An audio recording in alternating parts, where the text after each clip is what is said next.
right, so I'm going to call this joint meeting of the Clarksburg Select Board and the Clarksburg Health Department to order for Wednesday, May 12th at 6 o'clock.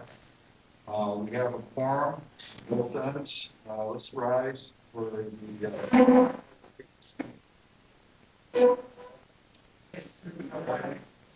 States of America, and to the republic for which it stands, one nation, under God, indivisible, with liberty and justice for all.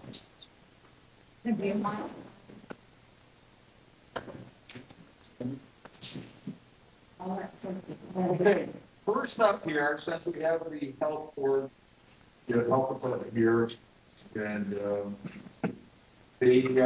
this week, I believe it was Monday, the governor adjusting capacity levels for indoor and outdoor to 25% capacity for indoor facilities such as this. My understanding now, the capacity now is set at the maximum of 10 people. With the change by the governor, the capacity limits of this building are 101 people. So if my math is correct, you can change the capacity from 10 to 26. I'm going to bring it over to the health board to change the capacity level. Well, I probably wouldn't be able to adjust anything just yet until I get a chance to actually look at exactly we look at exactly what the state has required. I know it's 25%. I don't know the exact amount of people that can be in this building per square footage, unless you have that exact. Well, they have the capacity of 101 people for this building. Okay, and it is 25%. I mean, that's the state has said that. Yeah. 25%. So I'm just saying, if you do the math, it comes out that 26 individuals can be in this building. The once they're separated, they're mass. I think the state minimum requirement is at 3 feet or 6 feet. 3 feet, I think, right? 3 feet still. So with 6 feet apart, we can have, I would say we could have 26 individuals. Yeah, 6 feet apart, what mask done? Yeah. Mass. And you can have After that, decreasing the temperature change. Yeah, they continue to take the temperatures and fill out the appropriate forms and turn them into town hall and get done to it. It's not a recommendation to the state.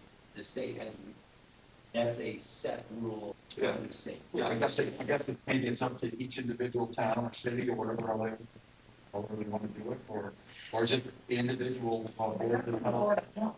Yeah. That's what it says, Yeah. that your local, so the state, that's the correct me if I'm wrong, but from what I read, the state sets the report, the guidelines. The guidelines. But the local boards of health are the people who oversee.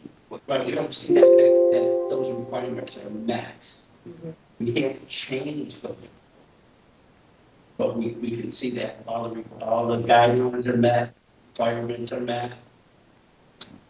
Mike, I mean, then you guys, Mike seems to be great on top of all of them. But I'm pretty sure that Board of Health can only give a recommendation as far as whether we can't reduce it, we can't make it bigger, we can't do anything other than agree with what the state says. And each, so say the Council on Aging, they would have to submit a plan to the local Board of Health. Correct. Right, That's what you guys already know. So down to 1 but for 26. Right, there has to be a plan. Review it and come up with that. Do we need a plan for town hall as well? Because I'd like to see town hall open by June 1st. You need a plan. Has to be a plan. So we have a, we already have a plan. They're like, well, We'll have to see that.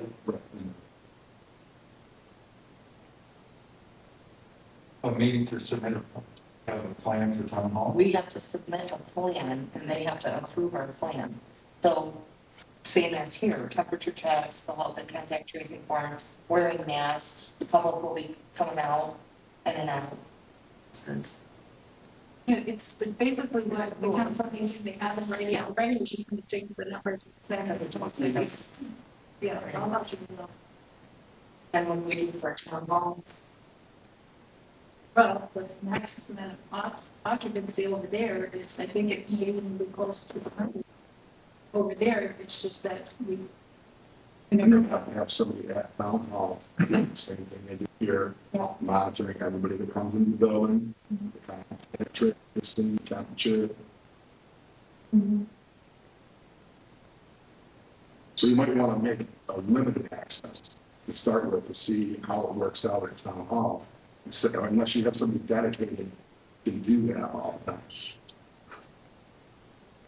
Are you free Monday? I mean, I'm joking, but no, it is. Yeah. If I am, that's more hard. Sure.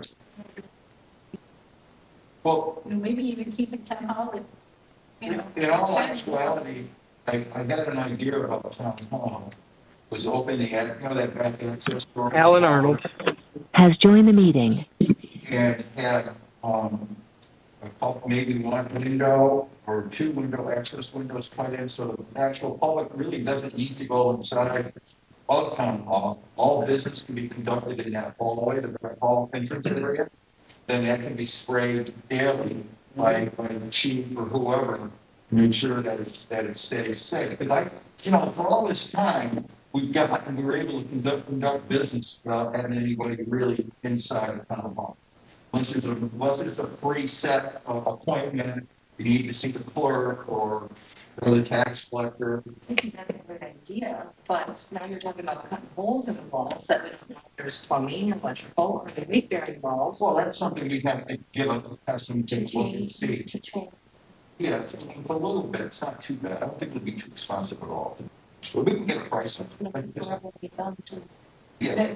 Everything will be open by the time we get a whole. It may be, but I know people have gotten into a habit, especially the tax collector, treasurer opening that big window or something, right?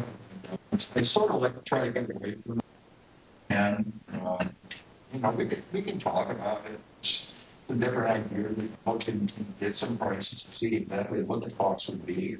Getting in those, I don't know. I was just thinking and talking with both Darcy and Amy about the idea. That's a good question. I don't know. I think you're very technical.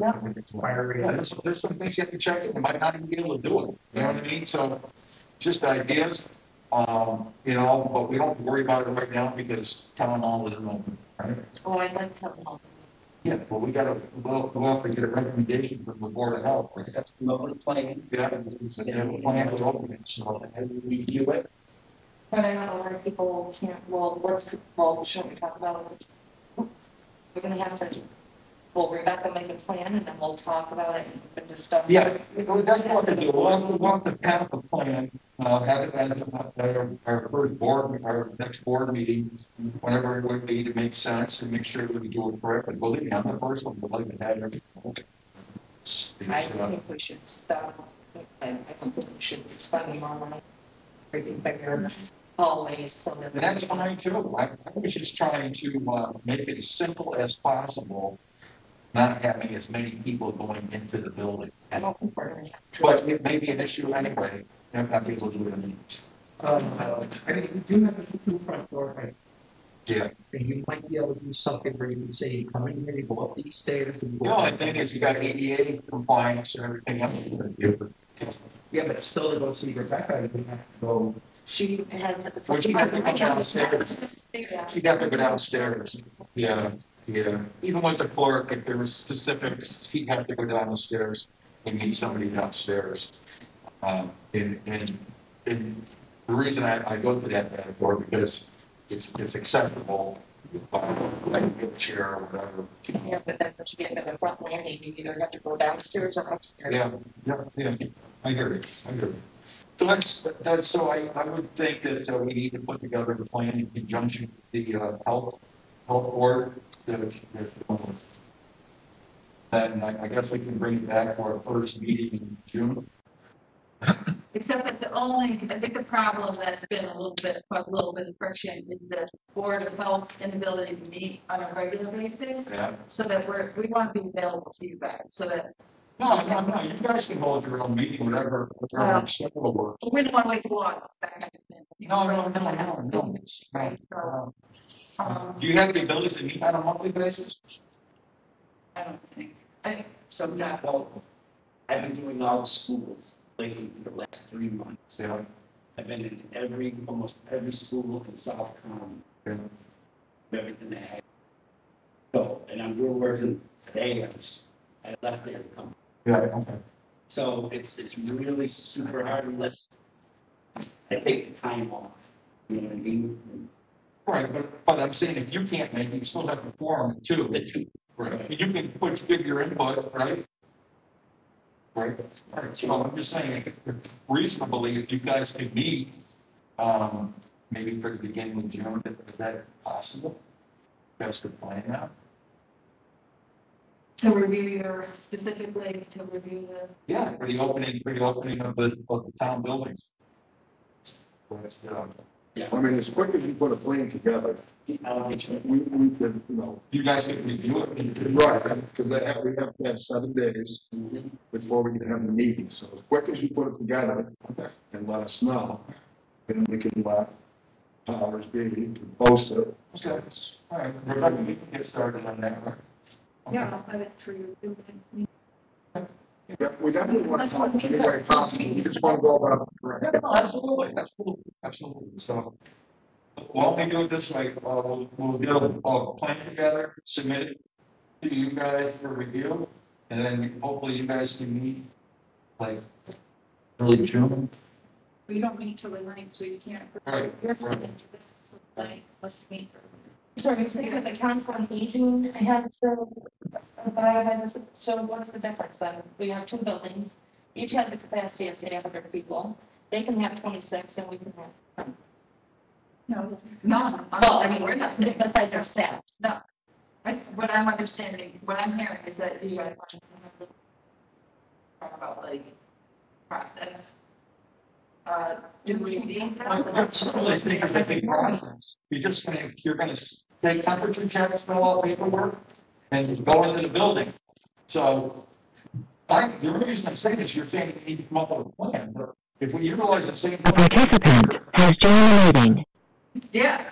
That's what you guys do. Whatever. Everyone who wants to be vaccinated at town hall has to be vaccinated, and they're 2 weeks after, such a second shot, will be first.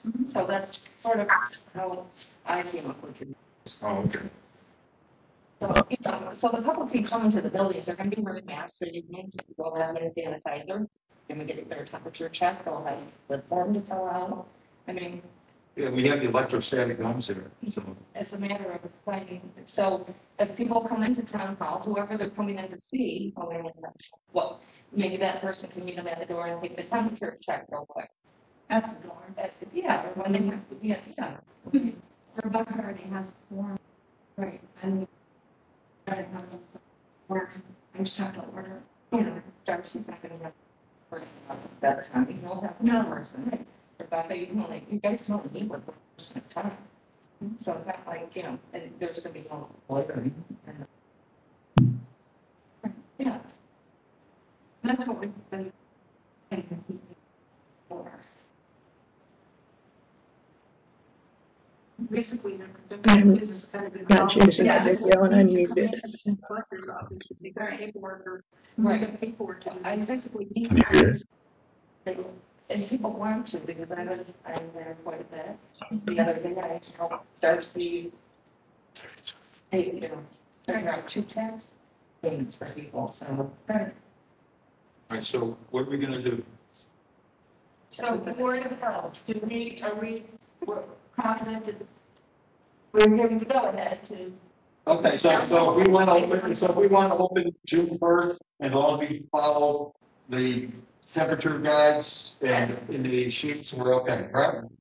All right, so, all right, If you wanted to change your plans right now, you could change from 10 to 26 and then the right plan that you have in place, and then you don't have to wait. yeah, right, That's what I suggest. I'd like to make a motion to open town hall It's all starting June 1st. talking. Maximum capacity of 26 people, as well as the council on aging. They should be allowed to have the 26 as well. Second. second. All in favor? Aye. Very good, Tom. Okay, next up. Yes, any discussion? Thank you, Health Department. Anyway. Yeah. Yeah. Oh. Alan. All right, Alan. Yes. Alan, you there? Al? He did sign in. I was coming down. Yes, I'm here. All right, Let me just, if you could, can somebody in the WebEx meeting speak just to make sure that we're getting your volume, you're getting your audio? Anyone? I get Brian. Leave talking.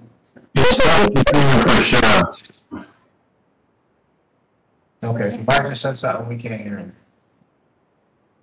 Is there anything else? Where the hell? No, you guys can go.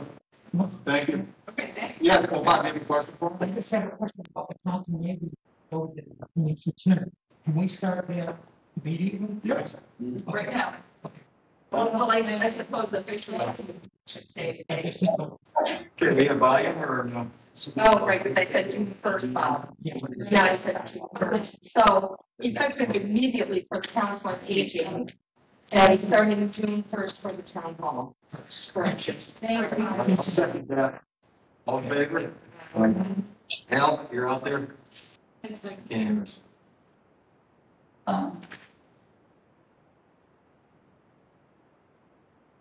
If you barely make out what everyone's saying. So hopefully with capacity level up here changing, we don't have to worry about having a link, do we? No. Moving forward. Did you hear me, Jason? Yeah. You really make out whatever she. Yeah, Let's sure. make a motion. Thank you. Thanks, guys. So it is tough to hear us. Thanks so much. I like the joint meeting. So, This is the microphone, so the closer anybody can get to it will probably be the better. So I would like to make a motion real quick. I'd like to make a motion to no longer use WebEx for our meetings, and we'll go to fully in person for the next, six. So Yeah, we never have it. Forward that number. we never have a scheduled meeting, but that's all outside. I'll second that. Garbled. The LED. All right, anybody, Mark, can you hear me? You can, all right. So I can't hear you guys, but I do have your questions. I would have liked to talk to each of the individuals. You got five kids here? Is there 5 in your class? I think there's 4 here that I see. I see Steve. Can't hear them at all. No, we heard Mark come in. Can you hear me at all now?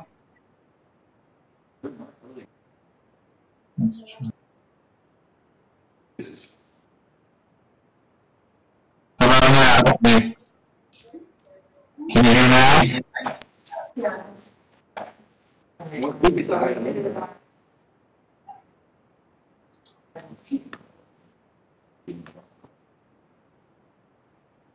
Let's do this.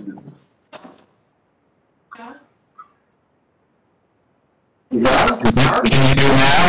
Yeah, I can hear you real good. All right, so next up, we have the, we did the public safety building. And then we're going to go to, under new business, the Clarksburg Elementary School, grade 8, class 8 recreation field improvements. Their teacher, Mr. Karan, the history teacher, 8th grade, is with us. And last year we did something not as similar, but I visited the classroom and the kids asked me a bunch of questions in reference to town business and what do we do as a select board. And I guess, Mark, you had sent me over 5 questions that the kids had put together. Are the kids there with you? There are 4 of them on. All right, if they could maybe introduce themselves for the minutes for the meeting.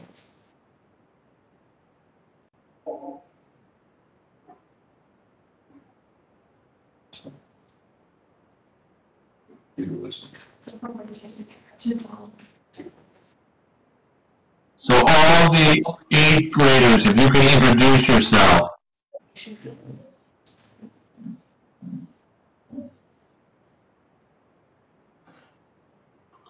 Hi. All right, and who are we speaking with? Jacob Bennett. Okay, who we got next? Oh, Jacob. Hi, Jacob. Hi.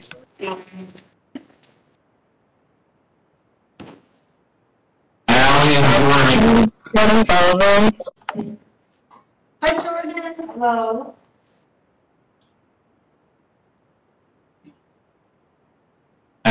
Allie.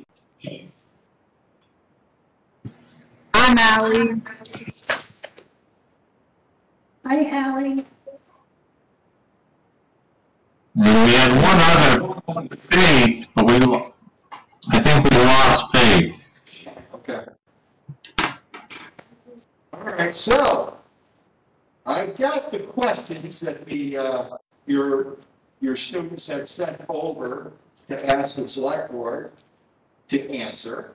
And I also want you to know that if you would like anybody from the select board to come into your classroom and speak with the children, I can arrange my schedule. I think Danielle can.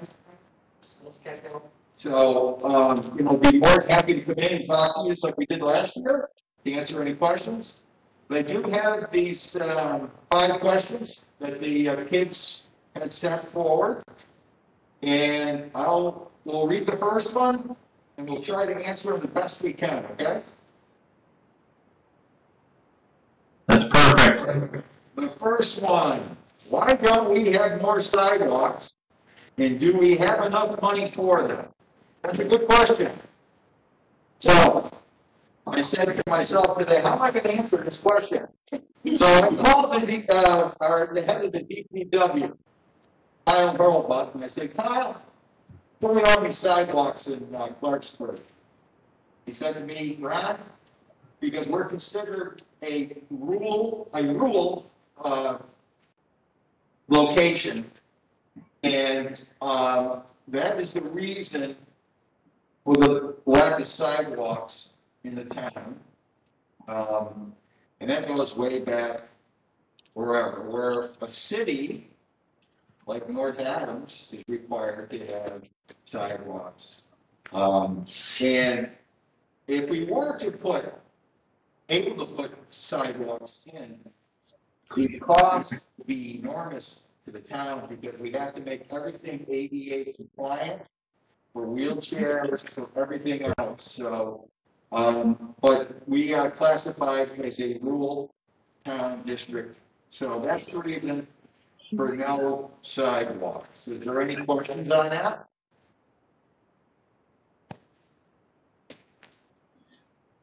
No, that's perfect. All those kids are going to be taking notes, so that these answers are great. Yep. Okay. All right, can I go on to the second question? Yep. Okay. How can we make a better owned town field, better pavilion, new basketball court, bleachers, and playground? Take this Danielle will answer that one. Well, depending on the rest of the agenda tonight, it is the board's wish to do just that. Upgrade the pavilion, get the baseball field at Diamond back up and running, new bleachers, maybe someday down the road, a bigger parking lot the goal is to start taking care of what we have in the community and to, make sure it's here for generations. So when you guys grow up and have kids, that field, well, we're gonna set a budget, so there'll always be money in this budget from now on to take care of that field. So that is a very good question. I hope that after some discussion this evening, we'll be on track for that. Excellent, thank you. Yeah, just so you know, especially on the field, there's some plans for the summer. For maybe some music in the park type setup, one night a week, have some bands come in, have some music, have some residents can bring chairs, a little picnic basket, and actually utilize that field to its fullest. And then later on this summer, towards the fall, with conjunction, I'm going to work with a bunch of different people in the town. We'd like to do a day of celebration in Clarksburg. Is to get a lot of different agencies and organizations in the town together, bring in some vendors, do some different things, and have something at the field. So hopefully we can get to that. There's a lot of things, but that's I found a little diamond in the rough down there. It's a great area. We need to do some help it out a little bit, but they sort of been let go. So we're gonna go after that. Hopefully the voters will approve spending the money on the pavilion and the floor of the pavilion, because it's in a situation now where it's not safe to rent it out.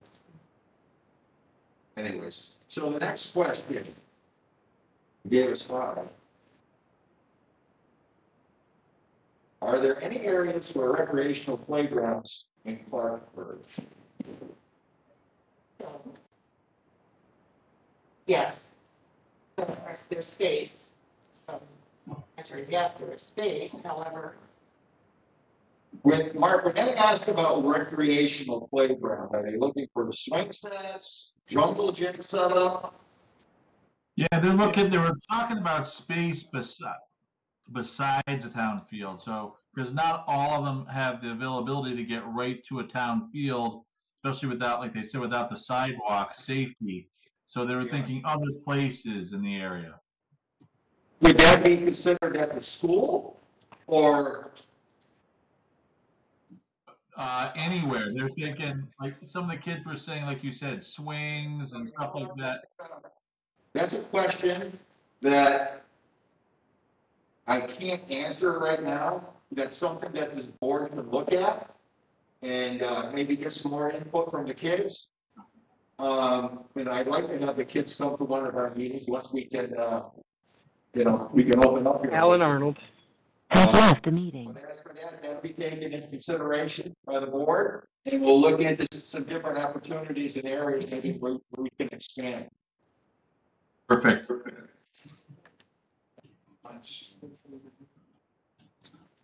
Yeah. There was another question here. Why don't we get bigger manufacturing businesses in Clarksburg, and where could they go?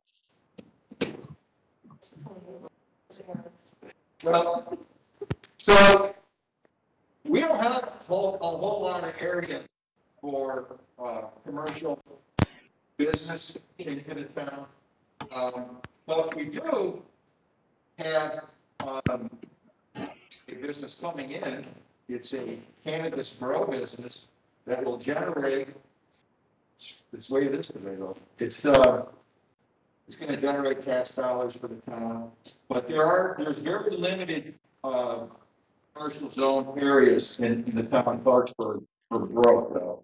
very so rural. Right? Yeah, they are rural, but absolutely, I would love to be able to see some commercial growth in the town. And that's something we have to work in conjunction with the planning board and the zoning board of appeals to see if maybe we can look at that and make some more space or areas available for commercial growth. Then, well, the last question is, It's a favorite one. Can we repave roads? And what would the cost be? And he gave me some examples. Four Corners, Pine Ave, Middle Road, which is always a favorite topic, and Daniels Road, which I get a lot of calls on Daniels Road. So, as a town, we get Chapter 90 money, which is used basically for roads, and the amount of money we get is calculated by road miles. So I don't know the exact mileage of roads in the town of Clarksburg, but we're paid, correct me if I'm wrong, we're paid around $78,000 a year, Chapter 90 money. That's not a lot of money. If we look at the middle road, we had a project a couple of years back in the state. They wanted to take 3/10 of a mile on Middle Road and make a bike path on each side. The cost of that project for 3/10 of a mile was over $300,000. So when we look at roads like Middle Road, which is over a mile long, Daniels Road, which is, I'm going to say a good half a mile. When you do roads, it's just not putting blacktop over down. You also got to deal with the culverts and drainage. So it's a very, very expensive process.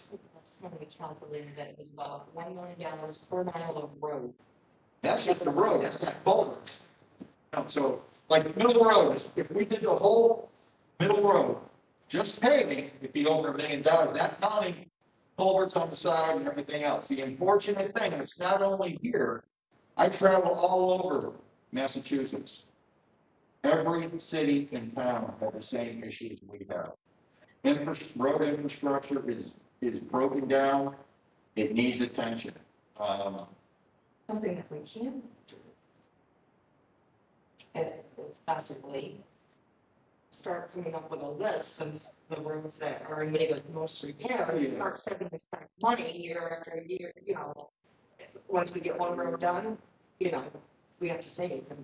Yeah, so it's a planning process, but it's to the point where it's just not a cheap fix. So it's going to take some time and some money. And but believe me, we are aware of it. We go out there and we try to fill the existing potholes. It's sort of like in a way, it holds over for the summer, but as soon as winter comes and the moisture gets down underneath and it freezes, it pushes all the blacktop back out. So it's a continuous cycle. But we're well aware of the road conditions, and we're trying to make the best of a situation. But so that's about it. Any questions on your end? Well, the one thing that they've been talking about, we've been talking about in class recently, is difference between state and like federal money. And so like for this project, that the Chapter 91 you're talking about is state money for that. So they know that that's state money, not federal money, correct? Right, that's state money. Okay. Now, and so they would want to know, is there federal money that could potentially be used or not? We go to federal money to grants. We go to the state, we have to put together a plan, submit it to the state, and hopefully it falls within their guidelines. And it's a very competitive. We're not the only town out there looking to get money. So you really got to sell it. You've got to have pictures. You've got to have a good plan. And we've tried year after year, and we'll try again this year, especially for Middle Road. And if there's opportunities out there where we can get some grant money to help our infrastructure, we're going to do it. That's why we have that lady sitting right there. We have this hazard plan. Right. There's a lot of things we do in conjunction to it's just not applying for money. There's a lot of things you have to do. And Rebecca was just talking about the hazard mitigation plan, which encompasses a lot of different agencies throughout the town to see if we can get a plan in place and get some funding to execute our plan. Yes. Perfect. I also want to add in there that part of the reason why we haven't received as much funding as we would like is because River Road is a state maintained road, and the state sees that as, that is, that road, River Road can get you pretty much anywhere that you need to go in Clarksburg. So all of our other roads are up to the town to be repaired. Yeah. Yeah. Well, Mark, that's pretty much in a nutshell, but I'd be more than happy, or Danielle would be more than happy, and I would imagine, we'd love to come in and speak to your class, if that's what you'd like, so. Yeah, that's great. This is perfect for, they'll take this back and we can have a nice conversation for at least this week into next week, and then we can get back to you if you guys need me to come in. Perfect. Okay? Thank you. Thank you so much for joining our meeting. Thank you. Okay, so I'm going to put up objection. I'm going to go to the fire company. Fire chief's here to present specs on a new truck. I think everybody got a copy of it. Well, it's select board members take that. The select board members. Yeah, okay. So Jim, I don't know if you want to speak to it. Yeah, of course. Yeah. Jim Cheeseborough. So the first page that you open it up is a lease agreement between, that would be a lease agreement between the town and the manufacturer of the truck, through a third party. We looked at every option, we brought every option to the board for you to look at and to address. I know the last truck we got was a grant through, I don't remember who. But it was a grant, and we got it, some sort of loan, not grant, I'm sorry, some sort of loan, sort of low interest loan. So when I was talking to the truck manufacturer, I said to him, all right, so what about leasing?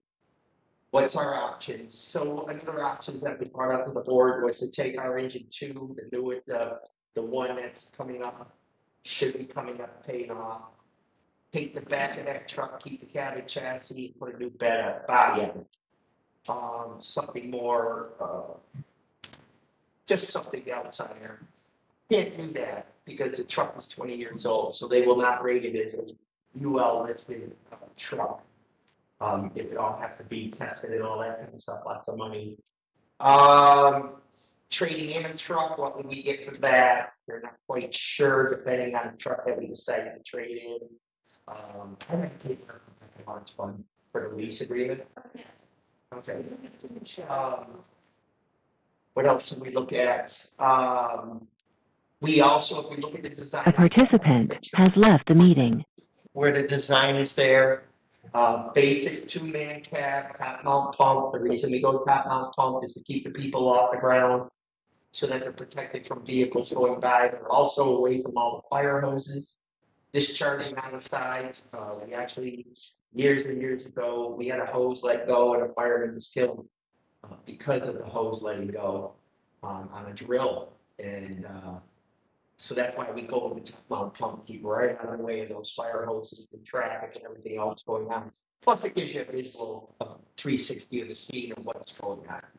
Very basic truck, like I said, 2-man cab compared to the 5-man cab we got before. We're designing this truck more for around town. And if we do have to go mutual aid, we can easily take our rescue truck and put guys in that and go mutual aid. End up going with this truck. So again, very basic. As you saw on the lease agreement, the price of that truck was about $385,000. So you would probably in the end have to figure somewhere around $400,000 for this truck, because if we make any changes or see something that needs to be added. Again, if you look at the specs of the truck, very basic truck.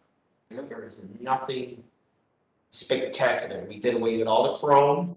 We did away with all that stuff. We just need a fire truck. Simple as that. So this price is going to change. This quote's only going to have it for 15 days, right? Yeah, I mean, it's insane how steel is, just incredible. It's a very volatile market, so the chances are it's not going to decrease, it's going to increase if anything. Yeah, most vendors now are only pricing things for 7 days. Yeah. Did you pass it up? Did you? No. Okay. And I see you went with 3-year, 5-year, 7-year, 10-year. That was the company sent that to us. That's usually the way it goes, you know. Okay. 10 years would be, I think it was 42,000 years, something like that. Okay, and my other question to you is, the old truck. Yep. What would you do? Would you trade it? I don't know. I think you did something. You trade it or to sell it, or what do you do with it? Well, the fire company is debating on what to do for a truck. So again, we talked to the truck manufacturer, and because engine 2, which is the newest of the truck, that truck, it has no miles. It has 0 miles. For a truck like that, 20 years old, that's a 2 million mile motor. Transmission's a heavy duty Allison transmission. So again, we're looking at, okay, if we sell that back to somebody, what would we get for that truck? We have no idea until we decide what we're gonna do. One thought is that somebody like Freightliner might take it, and don't quote me on that, take it and they can put another box on it and use it as another style truck. Because again, we just spent, on that truck, we just spent $6,000 last month because of sitting there. We lost the air tanks, we lost the fuel tank, and we lost the oil pressure switch on it. We had to have it towed over to New York to be repaired. So these are repairs in the last year, we spent over $27,000. On a 20-year truck. Not on that truck, but our Rescue 5, we spent $15,000 getting it refurbished so that it would last another 15 years, hopefully. The tanker is being repaired. Just, just like it happens. It just happens. And, we try to keep The truck sitting over at, Waynesboro, over at the village. No, that's not. That's not. We sold that truck. We sold that truck. I don't know why, he's trying to sell that. That truck got to the point, that was a 1980 Maxim, or, I'm sorry, not Maxim. Anyways, the problem with that truck was it was to the point where nobody would work on the brakes anymore on it because they were not legal. They did not meet today's standard for a truck that big.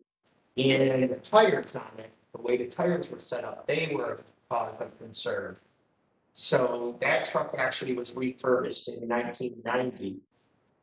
1990? Yeah, somewhere around there. Let me think for a second. 92, 90.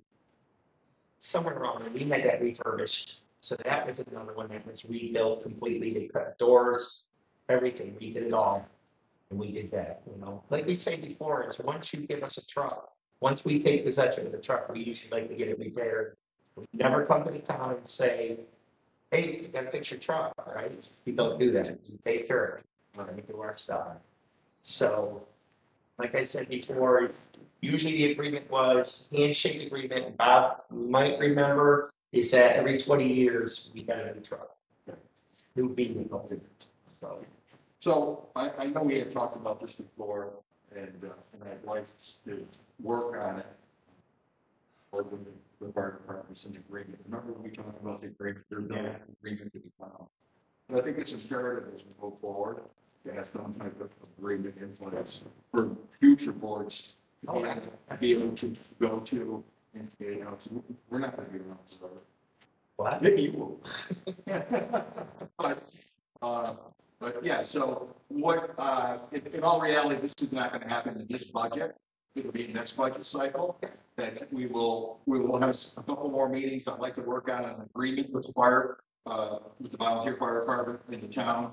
You guys do wonders for us. You guys do a lot of good things in the town. So what we'll do is we'll reach out to you after all the budget craziness is over with and everything else, and we'll sit down and we can start working on agreement, and then we can really focus on it. Sure. So if you do plan on having something in the town field, yes, you're going to want to kill the mosquitoes. They are absolutely horrible before it's summer. We used to have the family fun fair over there. A group of us, Steve Moranton, Tammy Moranton, Jim Hall, Kathy on my road. And that night we did our concert, and those mosquitoes. Well, it's very wet over there. Really wet. A whole swarm. Well, the fire company built that field to hold the jamboree. Well, I was wondering what the history was. I Yeah. didn't- Fire department built that. And then the other thing is, I got one more thing, is down in the bottom of North Houghton Street, there is a hole in the road that truck just goes in and back out of. It is horrible. Yeah. We had 2 water main breaks. So I get it, man. That needs to be, that literally needs to be addressed, Yeah. you know? I'll call Kyle on the way home and head over there now. Yeah, duly noted on that. We'll have- Yeah, that is horrible. You come around that corner and it's like, Yeah, you hit it. reach out to Kyle. Warren, yeah, I can maybe do something. What's happening, they fixed it once and probably assuming, it's like every week it goes down another. Is there a leak in there, you think, I Bob? don't think so. I Yeah. don't know. Undermining it? It got this sinking, Yeah. so it's getting worse. Sinkhole, my God. Yeah, it's bad. It was on my list of things to bring up. And then lastly, for Rebecca is, and also the fire company, being EOC, we need to get something about a generator going. I know Rebecca was beginning to look for us and stuff like that, but, we talked to the things with the state and generators they have that come out of, the military. They're just the craziest generators. They just won't work for us. Really? Yeah, they found out that we had one at the firehouse and it was the oddest. It was just an odd generator, so. I know there's 2 at the town. Yeah, They're not big enough. because I know, Williamstown has gone to surplus to get some, where size we. You have it here? Oh, yeah, 25 KW. Maybe we can look at it. 25,000 KW. Yeah, we can maybe look at surplus. PTO? Yeah. I mean, the fire trucks are Yeah. Yeah, no, that's big. Okay. That's a lot of power. I know that the engines are. Is there anything else here? No, that's all I got to. All right, so, Oh, you want to be doing it now? It's yeah, we can go right, yeah. Wait, no, we already signed it. We did it for 2 years ago. Yeah, it's just setting it. I did. So I just Is that the Berkeley County Fire? No. Oh, the mutual aid one. I'm sorry, but yes. Yes. If you could do that tonight, that would be great. I'll get it nailed into. You have the agreement in this packet? Right. Okay. Thunder Queen, now. Keep them straight. Try to keep it straight. Yeah, why don't you read it? We'll read the agreement. Danielle will read it. Okay, the town, city, fire district of Clarksburg, or Yeah. the Clarksburg Volunteer Fire company. Fire Company. Accepts the provisions of Massachusetts General Law, Chapter 48, Section 59(9)A. Fire Departments, Chapter 48, Section 59A. Aid to other municipalities, authorization, fire departments, payment for damages.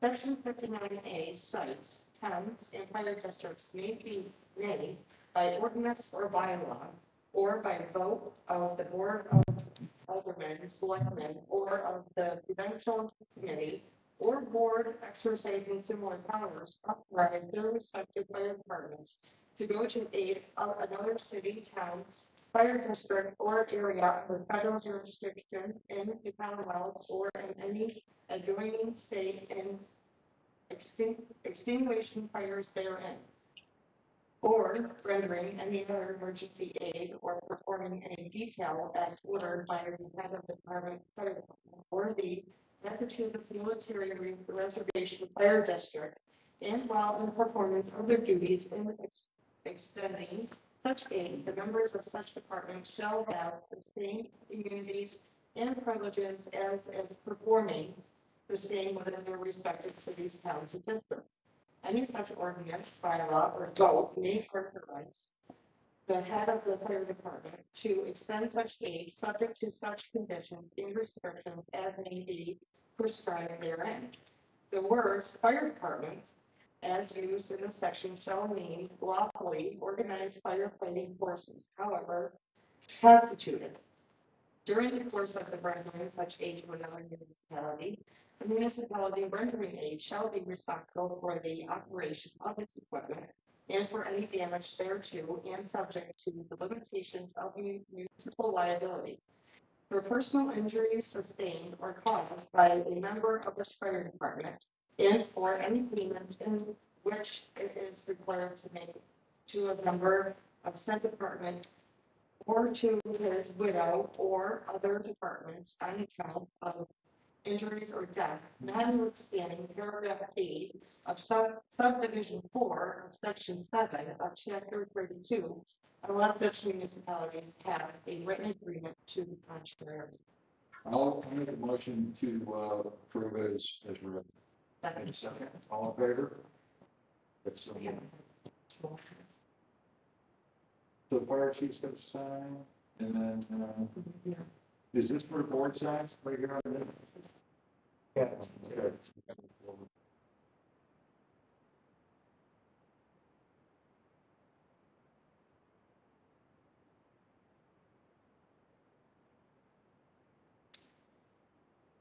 Should we just go sign off? Yeah, then I'll email it to them. You want a copy of that? Okay. I'll send you a copy tomorrow.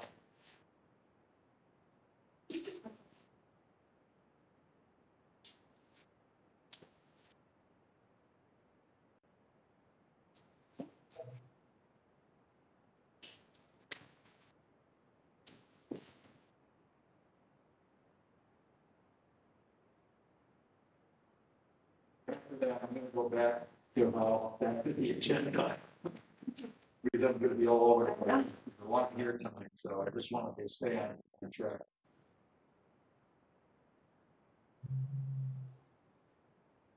Thank you. All right, I'll see you in 17 tomorrow. Thanks for everything, Chip. We'll Okay. be in touch. All right. Okay, I'm gonna go back to, forgotten the approval of minutes from the April 28th meeting. Be able to read the minutes? Yes, I was able to read the minutes. Got a motion in order? Motion to accept the agenda. They were able to leave. I'll second that. All in favor? All right, so we'll get the minutes.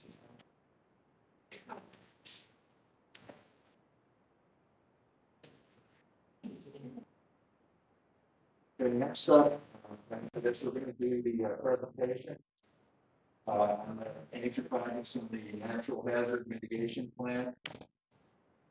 Okay, do we have, Yes, Lauren from, Lauren here.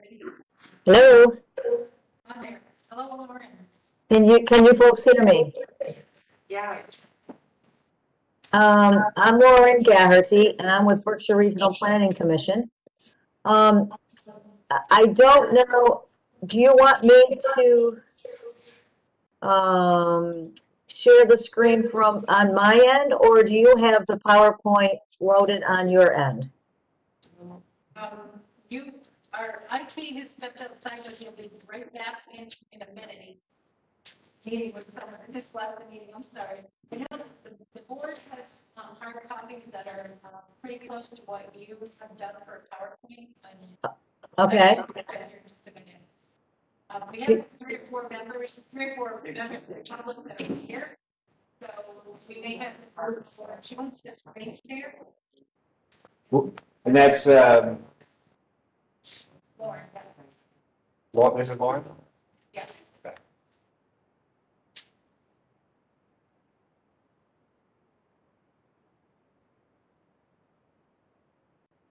Okay, you should have privileges to share now. Okay, so let me see if I can share. Let's see if I share my meeting window. Let's see if I can do. okay, there we go. Okay. Now, let's see if I can. I have the PowerPoint here. Can you walk through the PowerPoint? Can you see? We can see your screen, so anything that you put on your screen, we'll see. Okay. Are you seeing a PowerPoint now? I see.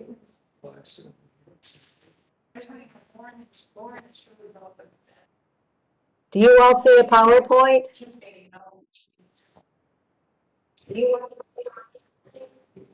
Not yet. If you bring the PowerPoint up on your screen, we should see it. Whatever you see on your screen, we should see. Okay, I'm looking at a slide, the title slide on my screen. And it says, I'm sharing my meeting window with you. We can see the meeting window, but we can't see any PowerPoint. Do you see this?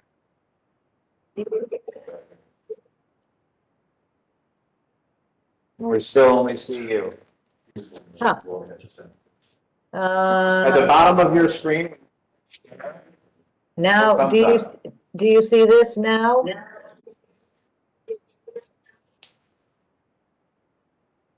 What are you seeing now? We still just see the screen with all of the different participants that you see on your computer. Huh. I'm seeing Oh.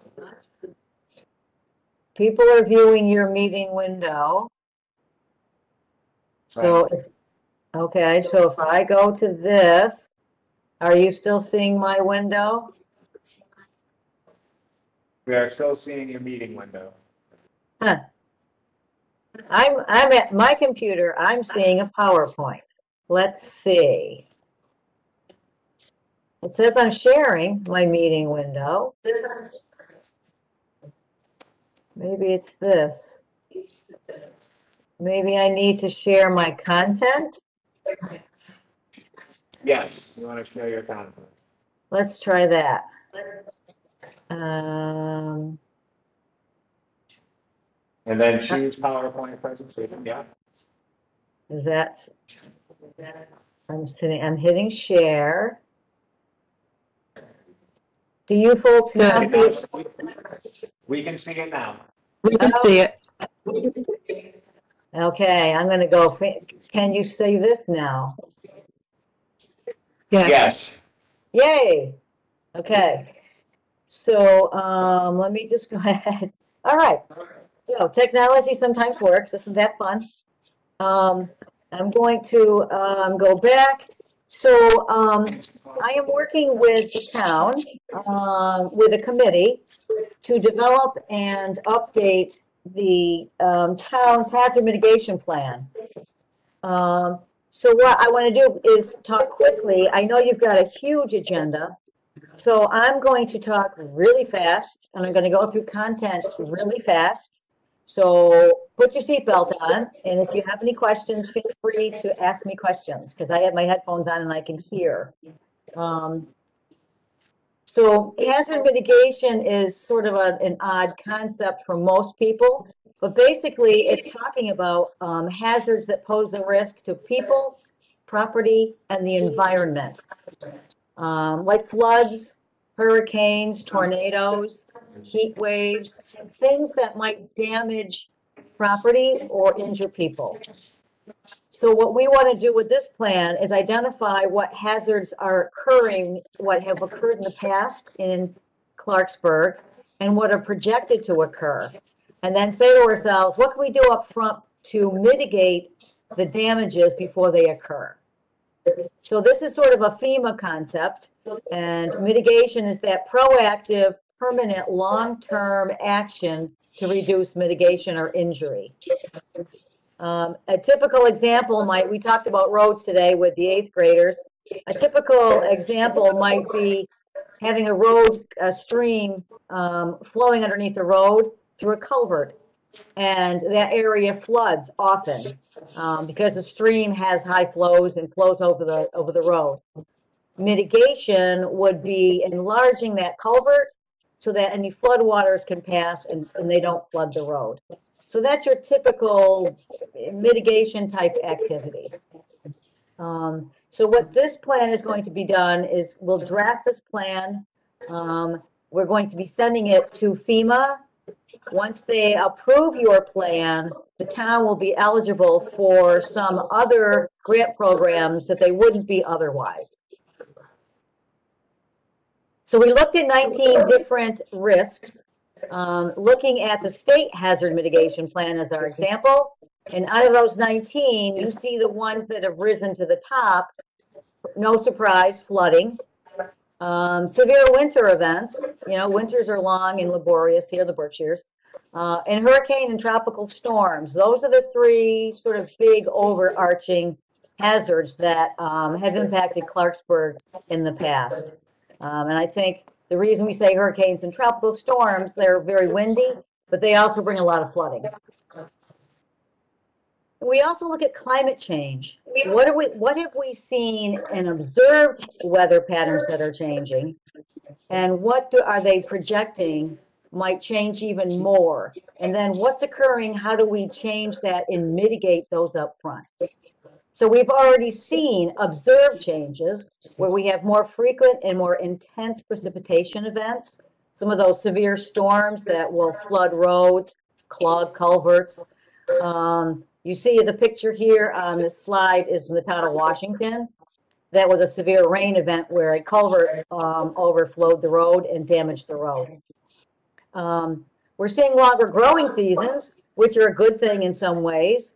But if we're thinking about human health, we're going to see more airborne allergens because we have a longer blooming season for grasses and trees and things that give us a hard time. Heat waves, we don't see them a lot in the Berkshires, but we need to think about them because we'll see them more often. And we do have people in our communities that don't have air conditioning, and for folks who have existing health conditions, that can be a problem. We're going to have warmer winters, and that's going to be more ice and heavier snow.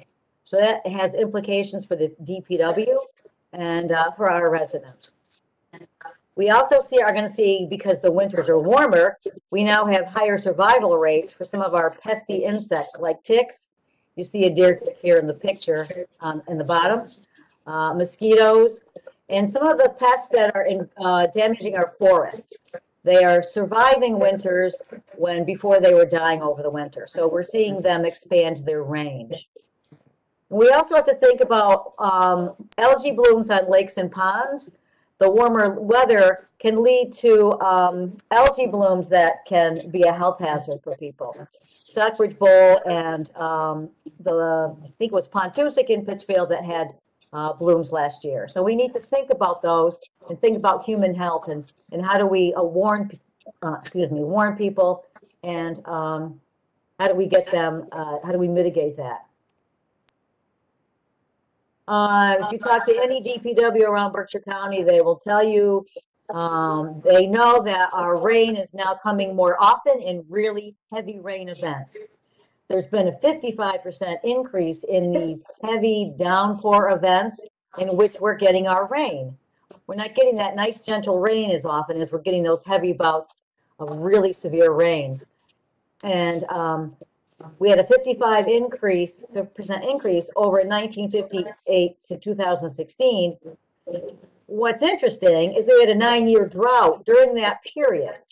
So we might actually be underestimating how we're receiving our rain events. The graph here to our right indicates that we in Massachusetts have a 30% increase in precipitation events that are more than 2 inches in one day.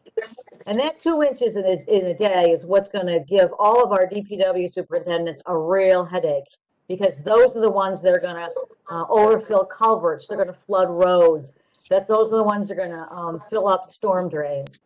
So it's those 2-inch events that we really have to think about, addressing and saying, how do we face these up front? Because these are the events, again, that are going to cause a headache for the DPW and cause traffic and safety issues. We don't hear a lot about warmer days, but what we want to think about in Berkshire County is we have observed already our nights are warmer. So those of us in the Berkshires who are old-fashioned and don't have air conditioning, we just typically, for decades, have just opened up our windows at night and brought in the cool evening air. And now we're going to see warmer evenings, so we can't bring the temperature of our homes down the way we did in the old-fashioned ways. And that's just going to be an annoyance for a lot of us. It'll make sleepless nights. but it will be, it could be dangerous for seniors or those people who have medical conditions that make them vulnerable to heat and humidity. And that's people with heart disease, diabetes, pulmonary disease. So we'll want to be thinking to ourselves, do we need to mitigate that? How do we do that? Do we set up cooling centers or shelters overnight for people who don't have air conditioning but need to bring the temperature of their home and their bodies down? So there's something we have to think about, not in the immediate future because we haven't seen it too much, but we have to think about that in the long term. We talked about winters. These pictures are showing that we are having very vulnerable temperatures now. It's very variable. It's up, it's down.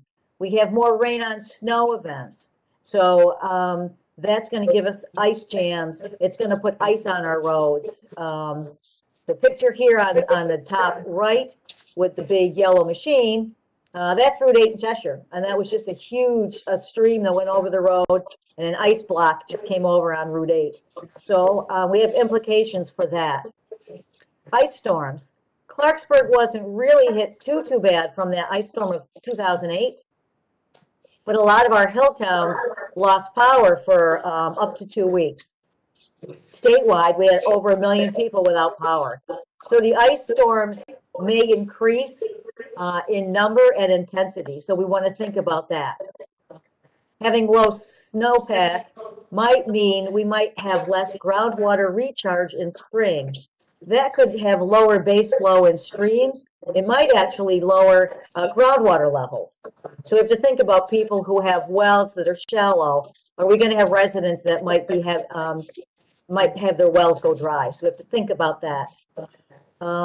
Without lack of snow, we might see people who have, it might be town pipes, it might be residential pipes, but we have more of the freeze thaw that is a real risk for some underground pipes. Droughts, not too bad in Berkshire County. We're pretty water rich, but we may see drought cycles because of the warmer temperatures during the summer. There's a lot more evaporation out of our soils and out of our reservoirs.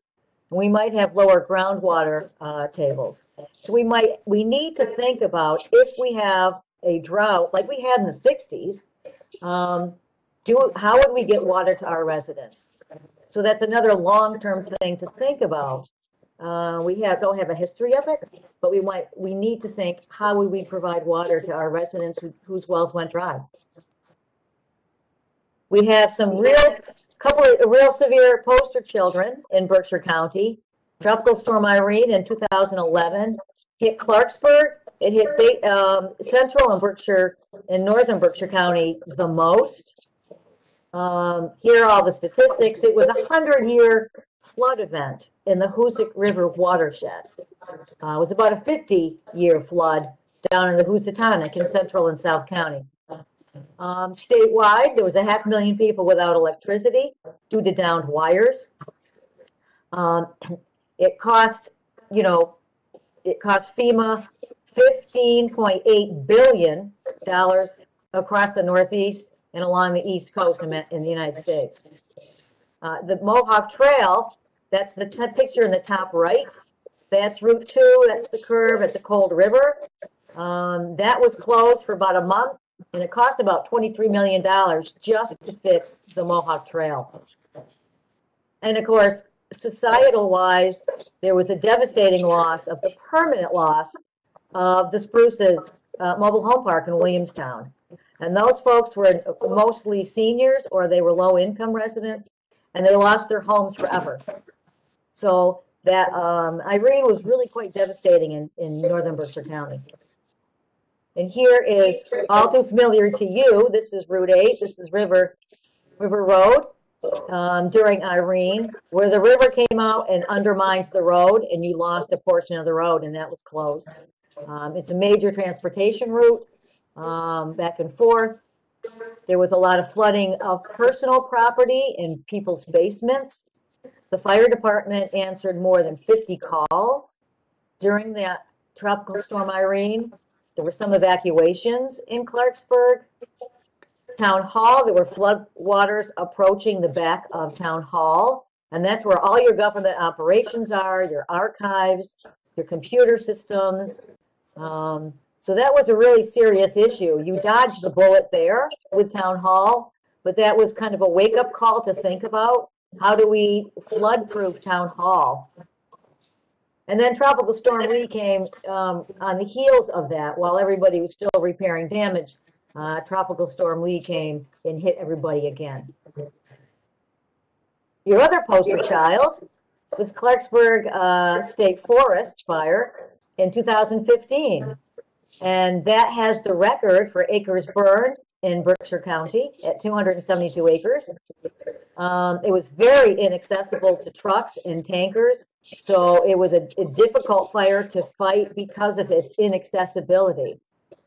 But on the other hand, the good news is that the inaccessibility meant there were no homes or structures where that fire was. So here's the history of where we are in Clarksburg. One thing we look at quite a bit are the floodplain areas. What structures, what is vulnerable within the 100-year floodplain? And in Clarksburg, you have two major areas where you have roads, extremely important crossroads, and you have buildings. You have businesses, you have homes. In these areas, if the 100-year flood came by again, these are areas that are vulnerable. And this is key to what FEMA wants to see communities look at. Map these areas, identify these areas, and try to think about what mitigation might be able to be done in those areas to reduce impacts to certainly property and infrastructure. Notably that the crossroads in Carson Avenue and in Middle Road, these are all extremely important emergency routes, mostly because they get you from one side of town to the other if there's an emergency and the police department has to respond or the fire department has to respond. So there are really areas of concern. Also of concern is the North Branch Hoosick. It's flooding as usual. It's very flashy. It always has been threatening the road. And they put riprap on the side against the road to protect the road. That riprap might be causing the river itself to move laterally and to start to cut the bank on the other side. So you have development on the other side, you have homes, you have businesses. So this is somewhere that you might want to think about monitoring to make sure that the river doesn't begin to undercut the bank and threaten those buildings. So mitigation examples, I talked earlier. A typical example, here's a Benton Hill Road in Beckett. Walker Brook is a very, very flashy brook, very much like the North Branch Hoosick.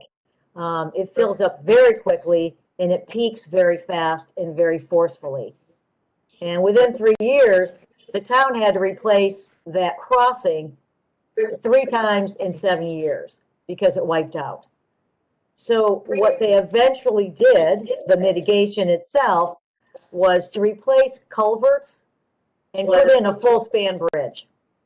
And that full span bridge now can take a 100-year flood without damages.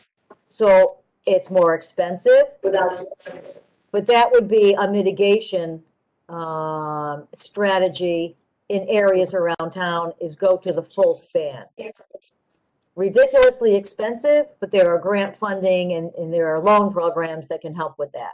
So that's your typical kind of mitigation that we see throughout Berkshire County. New Marlboro has a very similar situation that you have with the North Branch and River Road. They have it with Uncommit Brook, and it's a very, very flashy river as well, in serpentine, and there's lateral movement, and it's eroding land, and it's headed towards the road.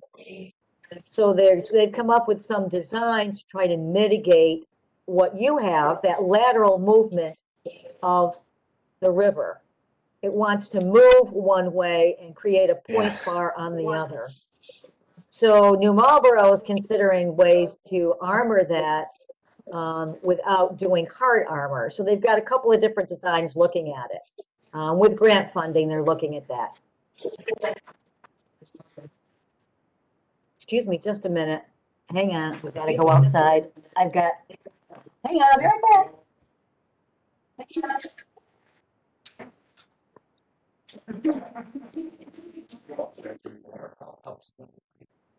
Sorry.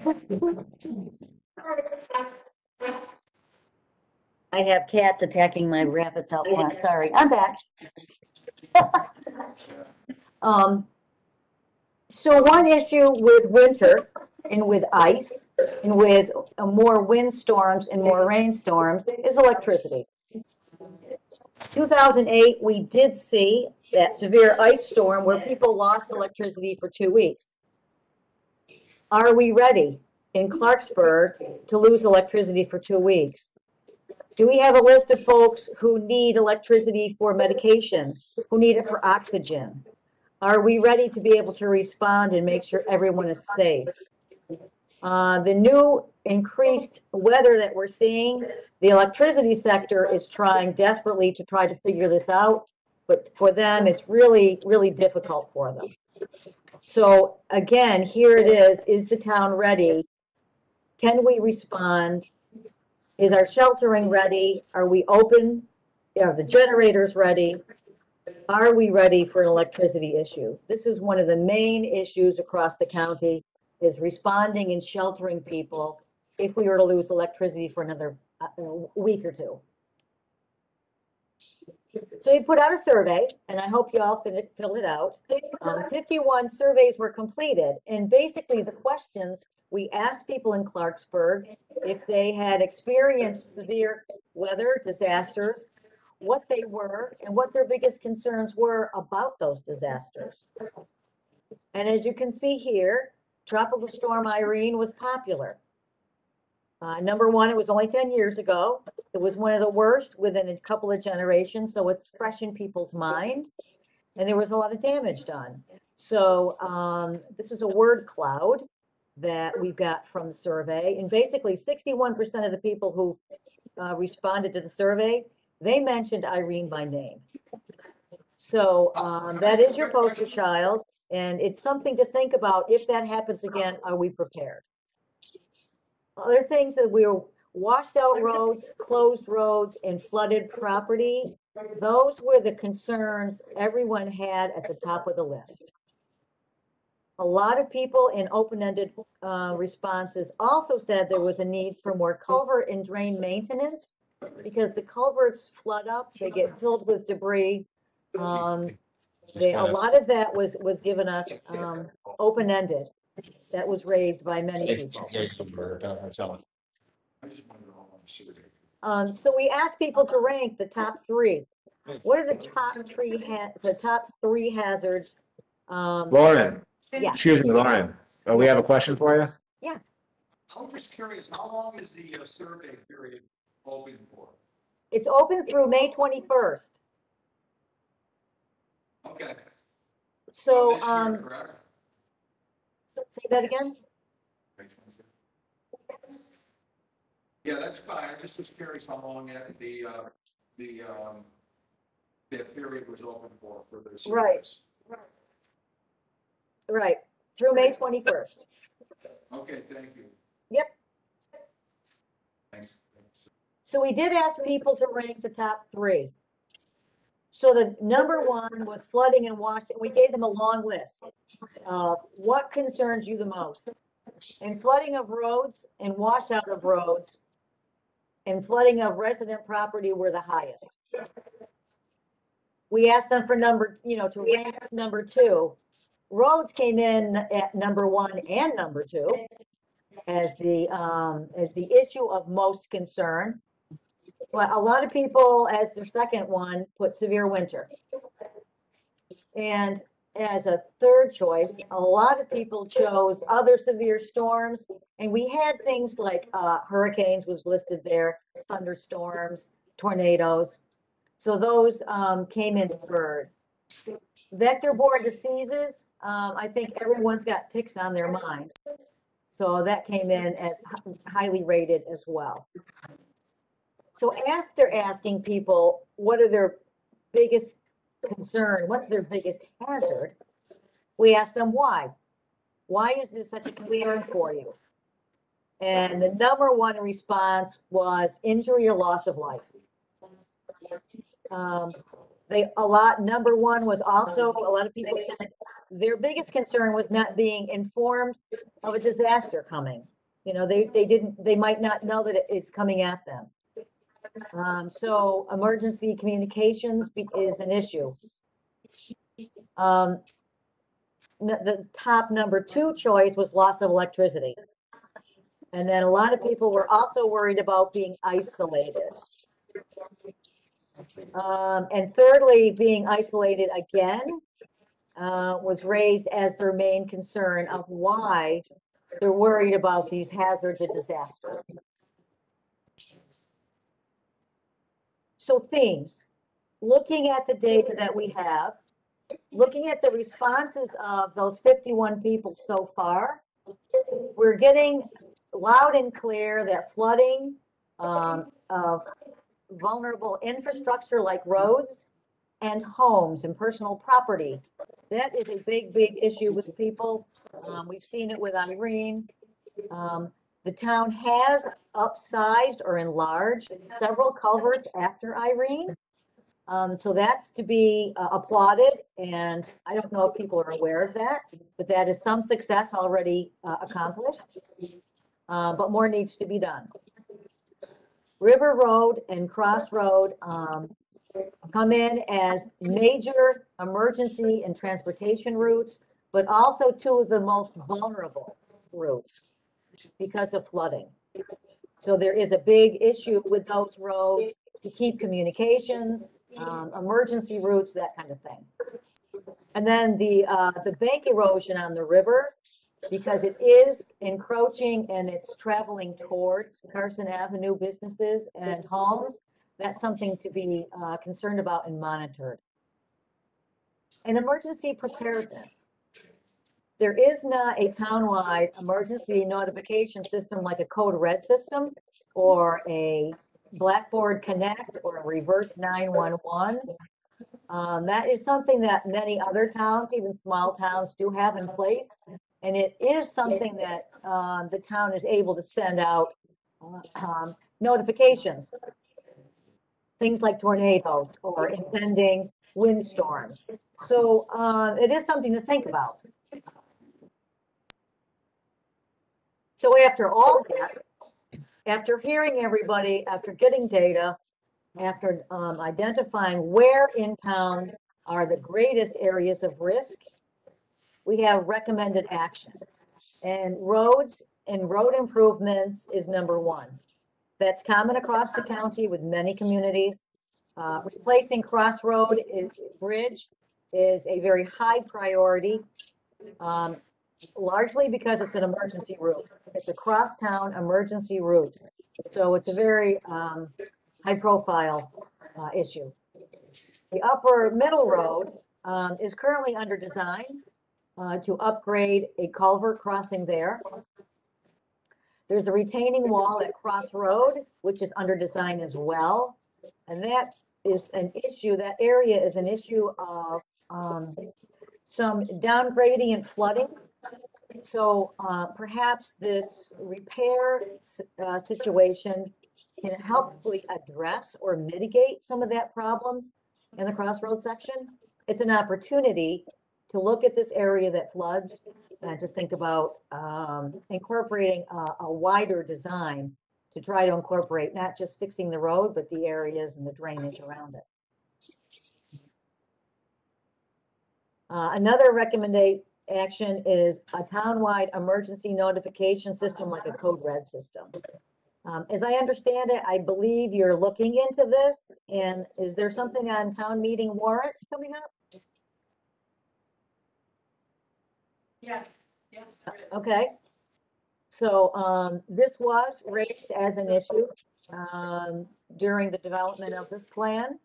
So if that were adopted, that would be one action already accomplished before we even send this to FEMA.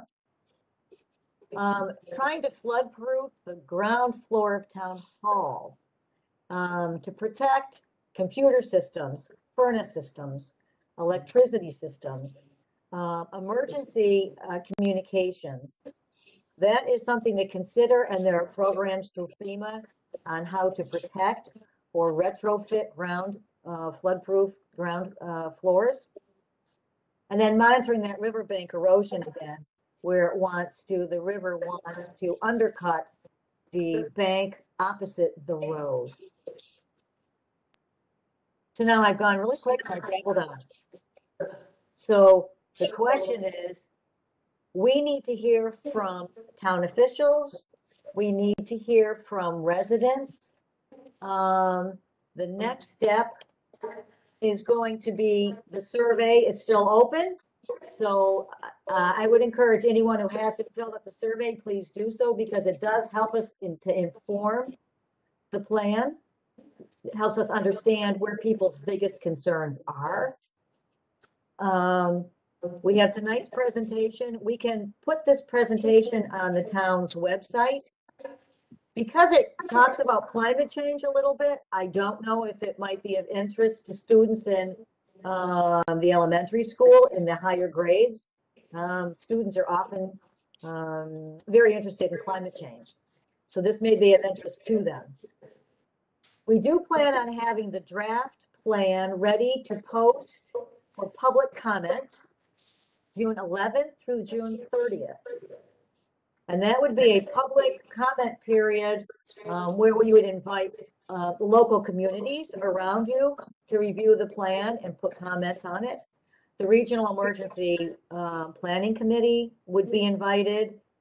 So this is where we would draft that plan and say, hey, this is what we found so far. Did we get it right?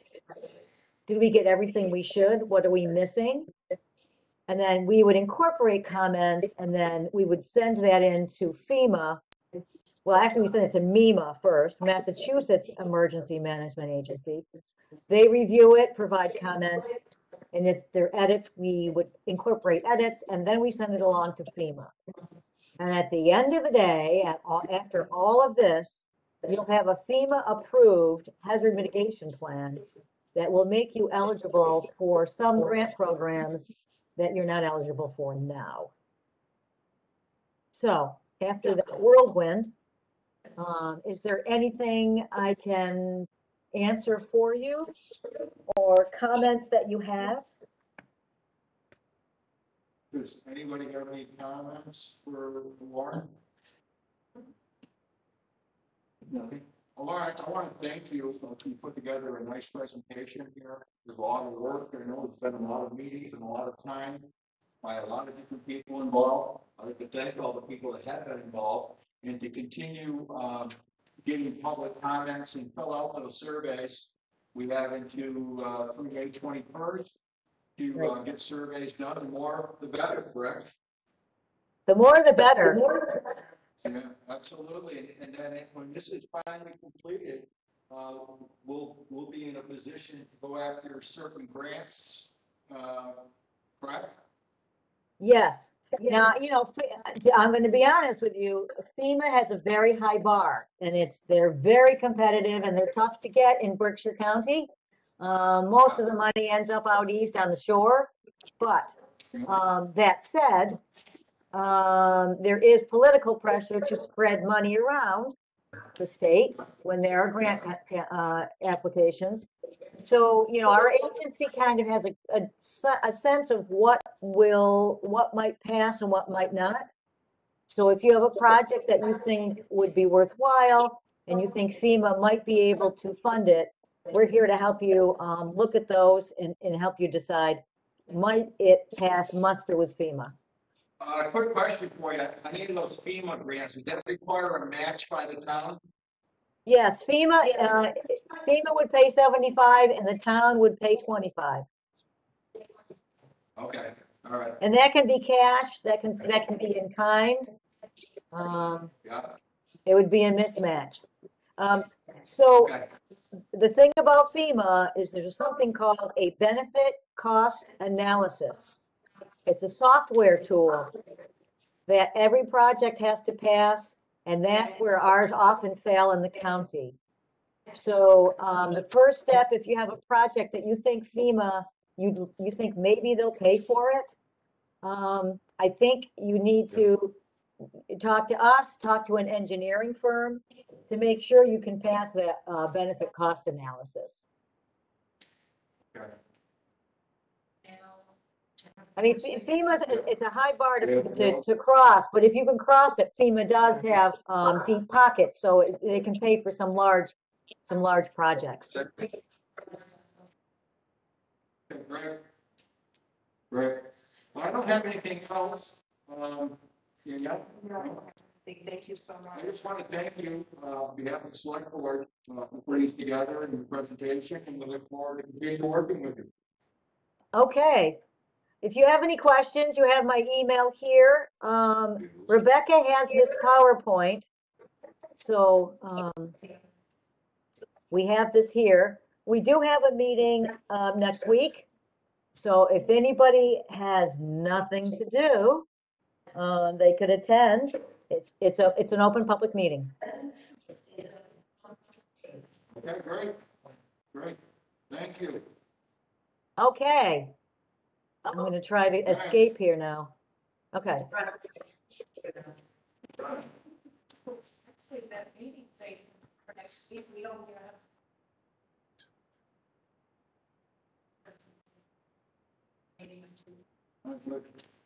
Okay, great.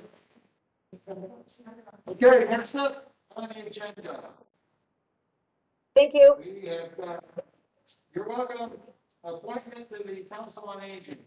We have a communication here. It is a letter request approval of a new board member. Clarksburg Council on Aging, 712 Clarksburg Select Board.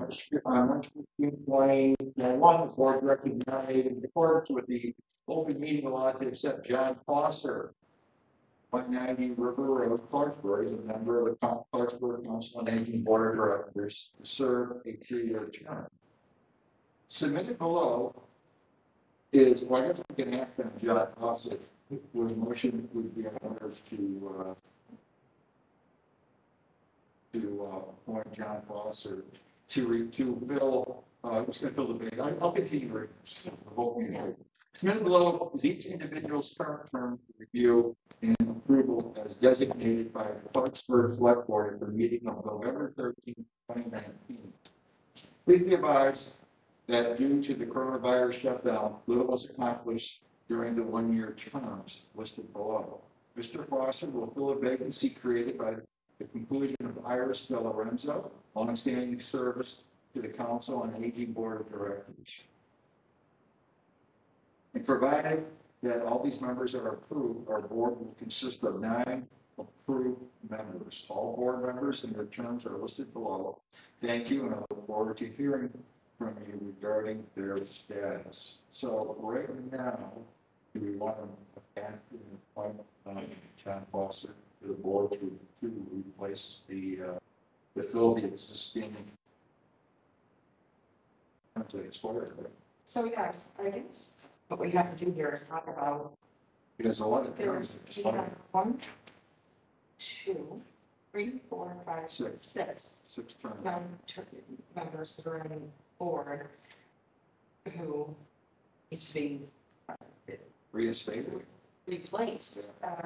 According to the bylaws, page 11, section 1.4, that reads, the council shall consist of a minimum of 7 members. Prospective council members may be nominated by the majority of the existing members of the council, and no person so nominated for council membership is to serve on the council until appointed by the Board of Selectmen. Such person shall be appointed on a rotating basis so that not less than 3 new members shall be appointed annually, each for a 3-year term. No member shall serve as an officer more than 2 terms in succession, which I do believe all these people have served far more than 2 terms. Council memberships shall reflect the makeup of the community at large and shall be composed of at least 51% elder persons 65 and over. All members shall be sworn in by the town clerk within 7 days after their appointment. So we, according to this, all these things are expired. And I understand that the coronavirus has Play a role. played a role. Because Eunice Folger, 1-year term, the date would be 11/13/2019, so she expired. Shirley, your was a 1-year term and expired in 2019. Barbara King expired 2019. We're all the same date, November 13, 2019. Deborah LeFay, treasurer, her term has expired 2019. Iris, that's right. she's of the nursing home. Yeah, okay. So her term's expired. Lily's term has expired also on November 13th of 2019. Is Lily still an active board member? Yes. Is Lily still an active board member? Well, we are, because before, we were down to 5 board members. I fought, and then finally we got her here, all of you people here to help us. And now, we've gotten help, and we're hoping we're gonna keep getting help. So now we can elect somebody new to take our place. And this is what we need. We need more good people to come and join us. Technically, out of your 9 And then the people, pandemic, that's 6 are expired. Only 3 people. And it's important to add in that those people have served far more than 2 terms in succession. So I don't want to want that somebody who's not compassionate or to get the council on aging, because that's not the case whatsoever. I want to make clear that my goal, I think the board's goal is, when you guys came to us, we wanted to close, and then we had a large number of younger seniors who wanted to keep the council on aging going. So that is when we started working together. And I have 2 board members that don't want to do our jobs. Okay. So this is where we thought the goal is to have a fully functioning council on aging that offers much more to the community than what everybody else has. That's where I want to see the council on aging go. And I'm not saying I want to see all these people come on this board and not be active anymore, because you're more than. I'm not leaving here until I leave it in good hands, and that's, I don't care what I have to do. Okay, but That's how determined I am. But then we were really starting to get the ball rolling, and the pandemic hit us. But Shirley, I know that you pour your heart and soul into this, but it's time to let other people in and let other people expand on what you and the other board members have created. So I'm not in favor for reappointing anyone on this list except for Mr. Foster, and I think we need to come up with a deadline as to when you're going to have the other members replaced. I can't figure it out, because I don't have them. So then you won't. So. Is there a minimum number of members that have left? Yes, there are minimum 7 members.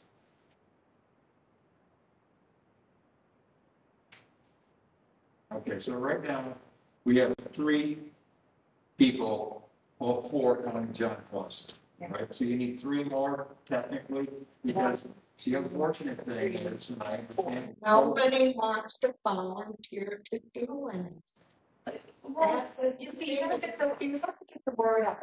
We had so many people here, Shirley, when we had a meeting. But you have to be 60 years old, and you have to live in Clarksburg. Yeah, correct. Yes, that's right. And we have an outpouring of people here. Where are they? This is what I'm saying, where are they? And I'm just gonna reflect on this meeting that I attended, where there was an outpouring of people who showed up here. And there was quite a bit of control over where people could sit, who could talk, when you could talk, what you could talk about. And then there's too much control happening right now over a small group of people, and therefore we're never, if we allow this to continue to happen, we're never going to have a fully functioning council on aging where we're like this place could serve as a meal prep. There could be van services. There could be so much more, and I think that's what you guys need to be working towards, and we need to set some sort of a date as to when you're going to appoint. That's my position.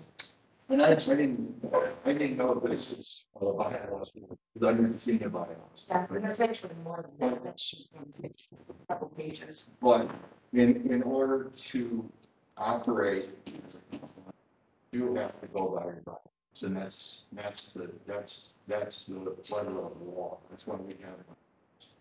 And then I also understand that you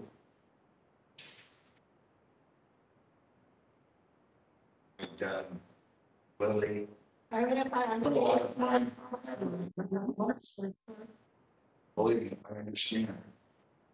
What we need to do, and Danielle's correct, we need to be able to function as a Well, if you can find me the people to fill these waivers, like more than welcome. Well, you know what you can do, you can count me in as one. I'll be more than happy to sit on the board. I don't know if I can make every meeting, but I'll be more than happy to sit on the board of Council of Aging, because I think I reached 64 on Sunday, so it lets me. You're the same age as my older son. Here we go. So I'll be more than happy if they want to submit my name to be part of the board. I don't, can my wife serve something like this? I can ask my wife. We cannot have husband and wife, only one. What's happened before those? Because there's a conflict of interest. I see you can. So, all right. So if you would like, if someone wants to put my name in for a nomination to sit on the Council of Aging board, I'll be more than happy to. I would love to have you around, but would that be in conflict of interest? I don't think it would be a conflict. No, he can probably ethics. All right, you guys are here and we're talking. But we need to, and I agree with Danielle, we need to move forward and we need to follow these bylaws. And when we have members that have terms of 2 years and 3 years, we have to make sure that we're doing the right things. Okay? And can we vote Rana right now to be on our? Oh, well, no, you gotta send it to me. Right. You can't get away with a partner. Go ahead.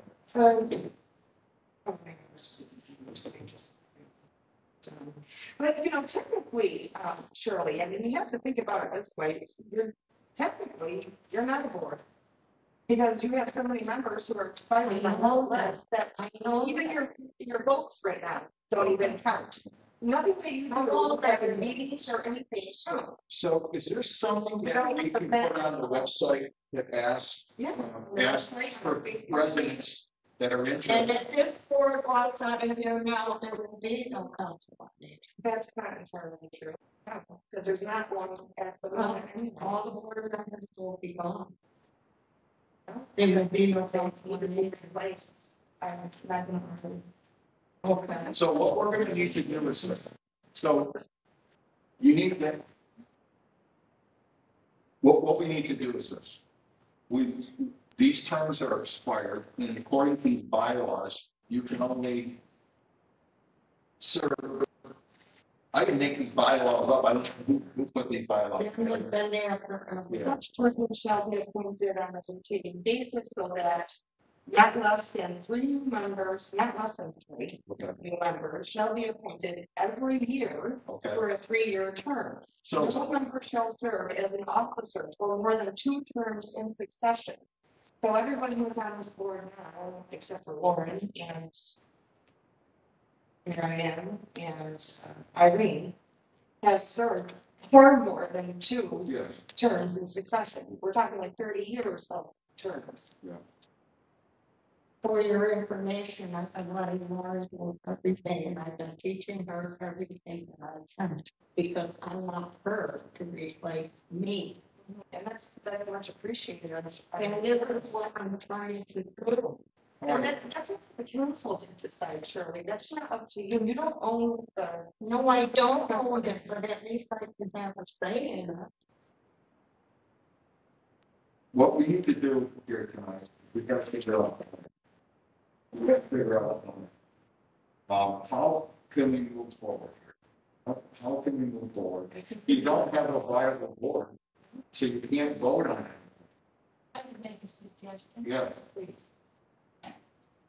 How about for this evening? We asked John Foster, you know. Yeah.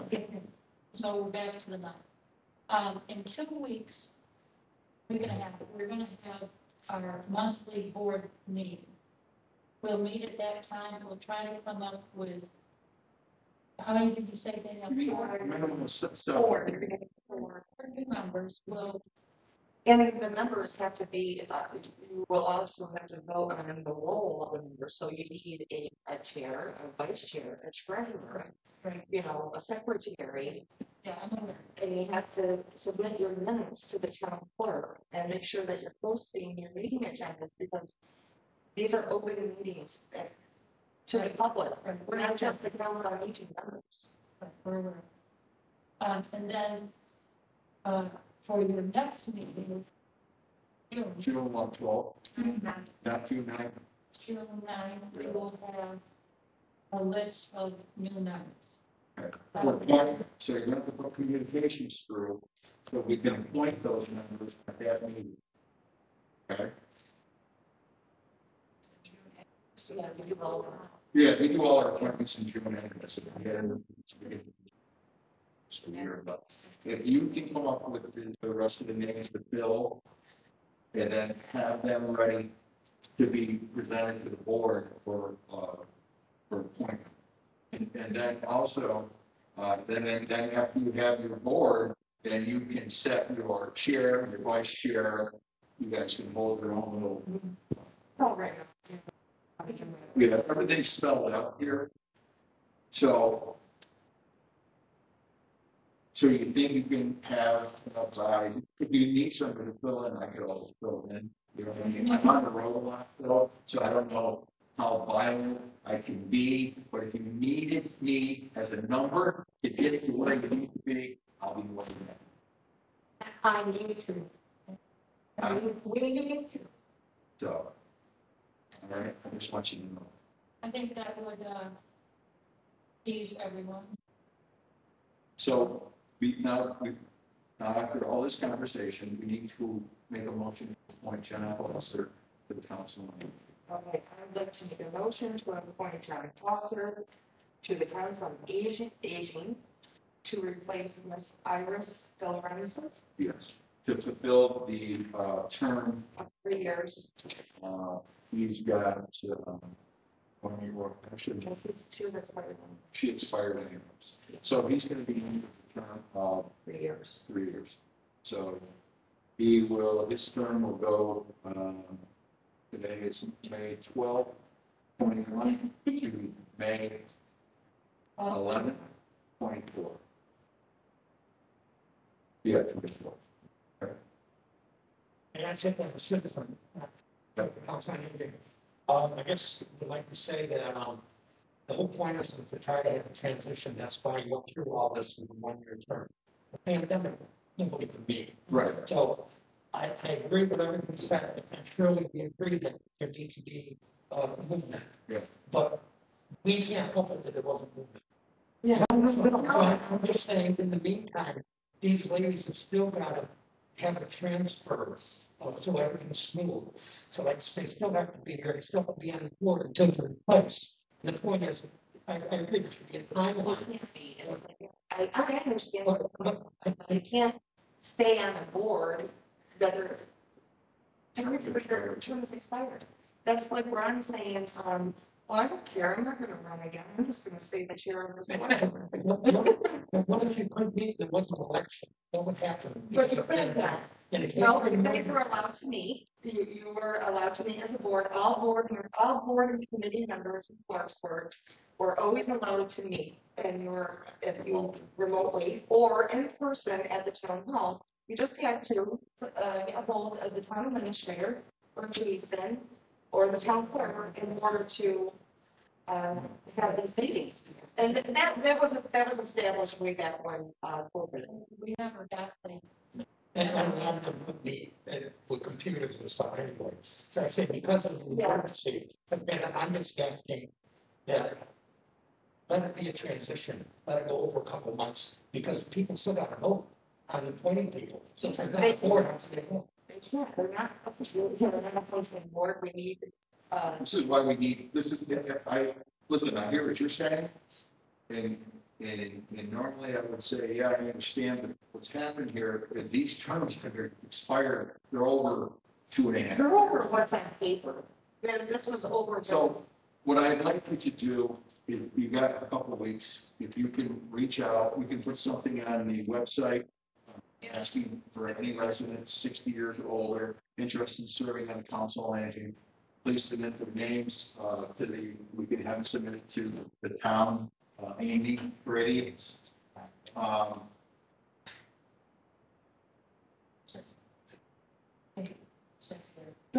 Council members shall support the makeup of the community at large and shall be composed of Because at least half of your board has. it could happen. I'm not saying it would, but some could be very picky ones. Say, hey, listen, they're operating up here, and it's not a legal function anymore. You're making decisions and you can't. And again, I don't know if that ever would be said or brought up, but there's always a possibility. Okay? So I understand that, but I understand that. I wasn't, I'll be very honest with you. I saw this thing and I wasn't aware of it. I don't worry about things like transition. We're surely still be here. No, like treasurer, like secretary, these people got to be trained. They just go up and say, okay, you're treasurer. Okay, what do I do? No, I'm secretary. Like I didn't get trained to be a selectman.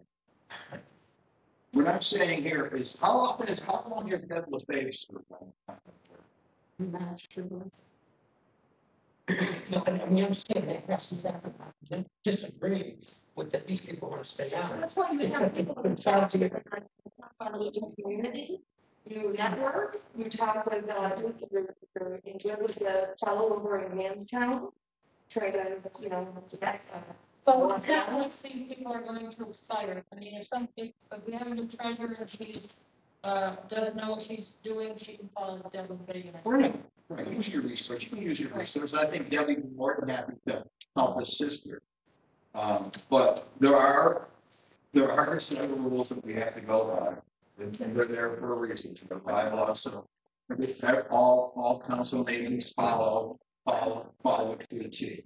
The unfortunate thing here, and it's not only here, it's been in a lot of different boards where people just didn't pay attention to it, okay? And the unfortunate thing is this, I think there's people out there that I think would like to serve on the board. I really do. And we just need to get that communication out to them. It's not like we need a meeting, well, if we can get 3 or 4, like I said, if we need Bill, I'll do whatever I can. you know, when you have the first few points. Yeah, we gotta be at least 60 years old. And maybe have some research. Yeah, that's fine, there's a lot of people here that live in Clarksburg, but I think they're interested. Yeah. So, I'm telling you, yeah, so we make, what, the thing is this, is what we need to do, and nothing lasts forever, correct? But do you want to carry on the legacy? But listen, you want the legacy that you started and these other board members started, okay? Believe me, I've only been around a short time, but I appreciate everything you've done and the effort you put in. I know, my five, that's why I drop it. But what you did to continue to keep this running. Yes, and I understand that completely. I understand that completely. But you know what, it's good, you got Warren, it's like a transition in a way, and. And there's a lot Right.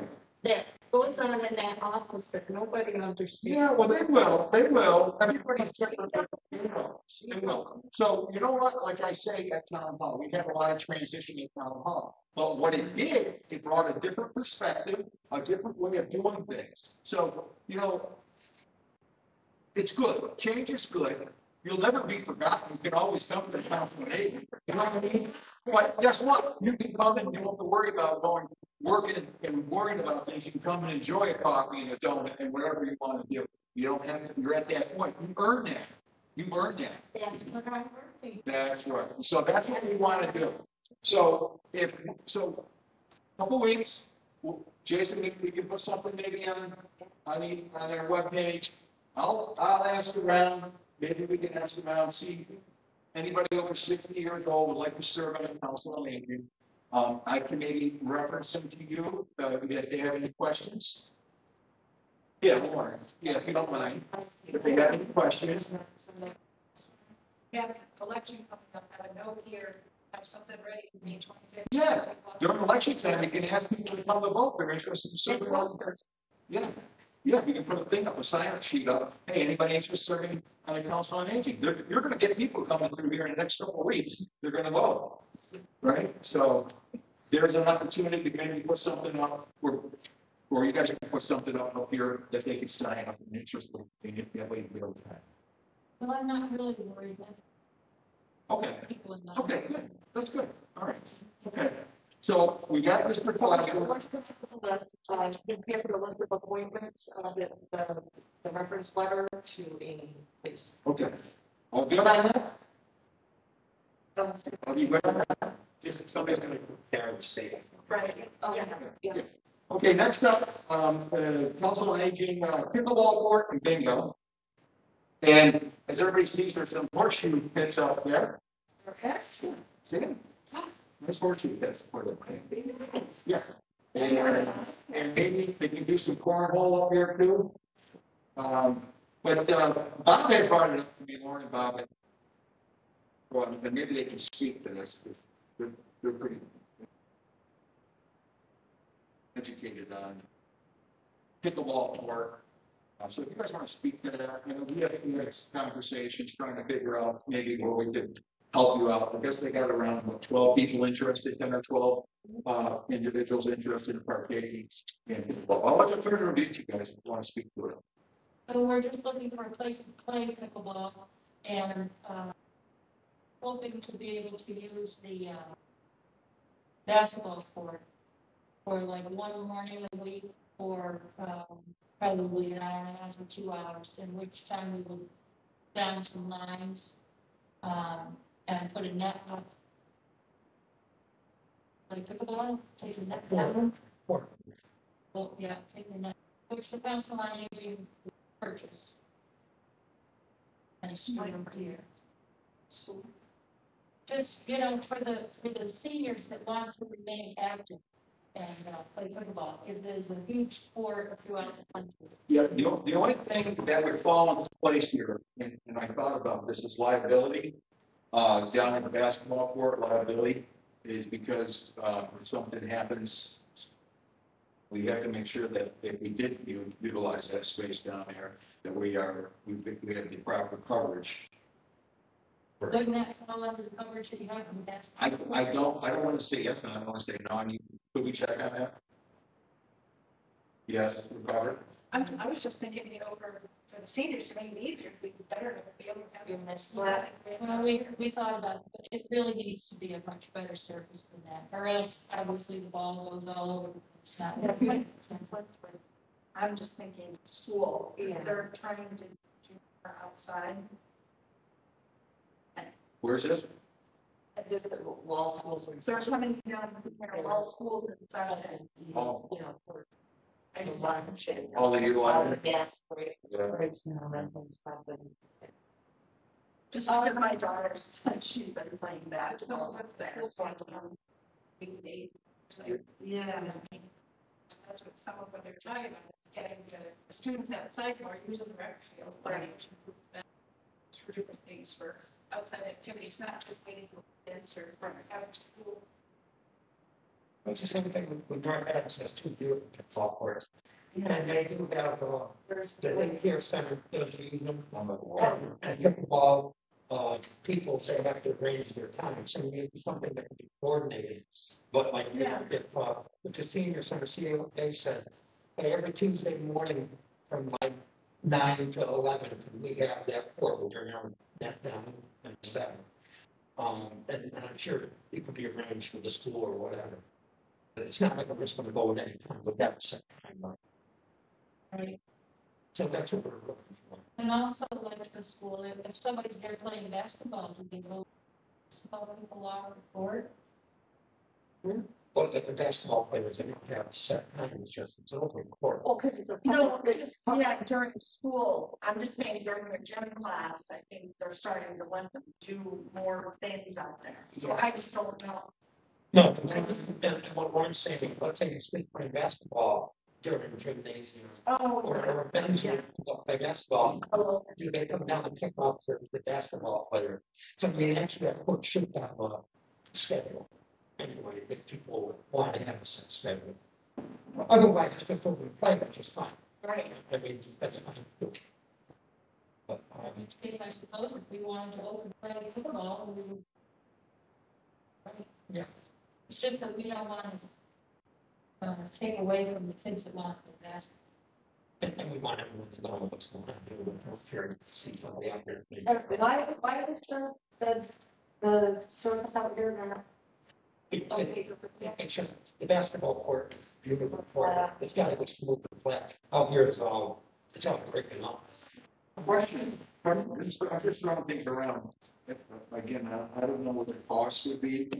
Is if DPW took and resurfaced an area up here to fit the dimensions?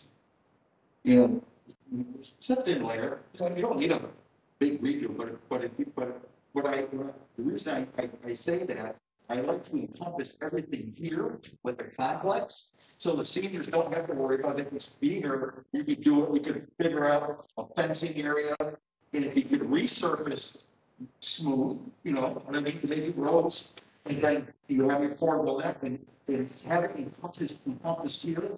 That's what I originally said to you. That was my thought process, is to keep everybody here. For long term, we were thinking that it would be nice on the other side of the Title V.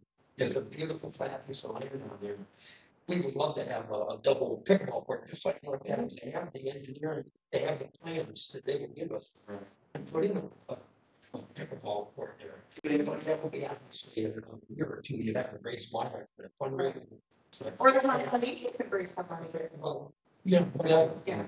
Well, I think it'd be important, first of all, to see if there is enough interest in the community to have such a thing. And that's why, just to be able to use the basketball court, be a start to the start and ascertain how much interest there is in the community. Because it may not go, it may go. It's a basketball sport. Well, can you put some feelers out to see, just throw it out there? Hey, the council on aging is thinking about pickleball. Who would like to? Well, I did that, and within an hour, 12 people responded and said that they didn't. Or another night you're in, is to, if you do have 12 people, is to say, hey, go down to the North Adams Field Complex and start something here and see if it turns into anything.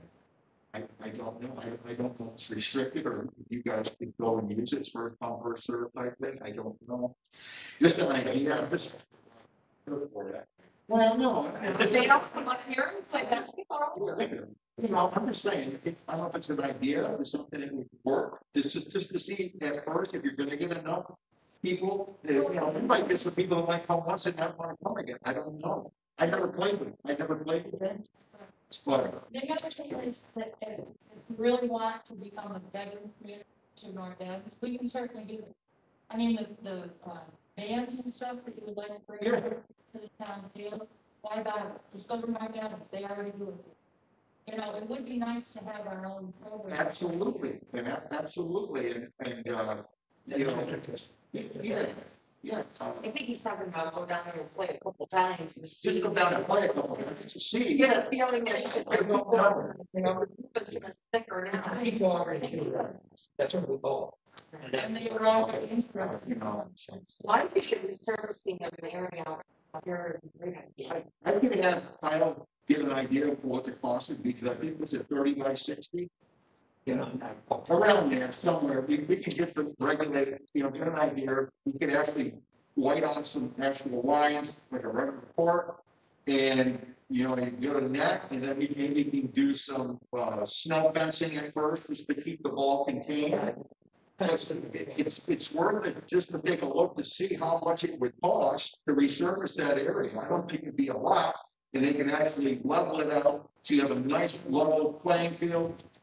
We can look into that, and then we can get, we can report back, the first meeting in, June, right? The 9th meeting or the 8th meeting, whatever it is.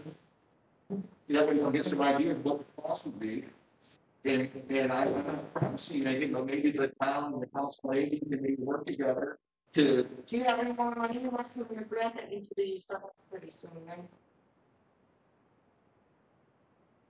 Because you'll be reapplying. We have a budget from the town. You also get a You get $6,000. $5,000 or $6,000. Right, and that's to take care of the building. Well, the town takes care of the building. What I'm saying, the town, we have a budget from the town. Yep. They take care of the building, they pay the bill. Yep. And I think you have insurance on there too. Yeah, I think you take care of everything. But what I'm getting at, like, if you wanted to put something down there for the pickleball, which I totally agree with, everything we can get here, I'm all for it. And, there's plenty of room downtown to ocean. Well, I'm just saying right now, we have a surface out there and we can resurface it to see, because I'd rather, listen, there's always parking issues down below. You got a parking issue, first of all. If we can just keep it here, encompass it here. Ron, let me finish. Yeah. I'm gonna take this off, because I didn't see our duty. Yeah.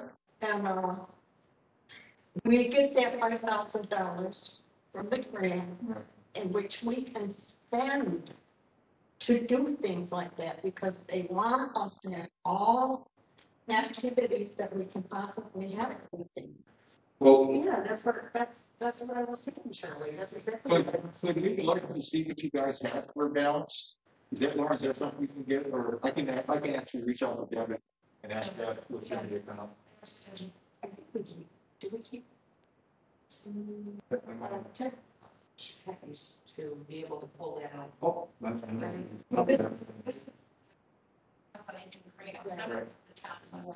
Yeah, so I can ask that, it's available for funds.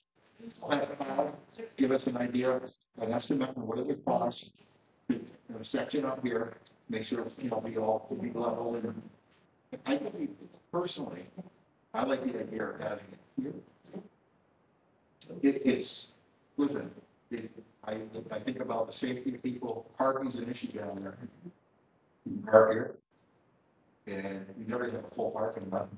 It'd be a problem. We have a full parking lot, and we have legal. Yeah, well, yeah. But that's what Yeah, but, yeah.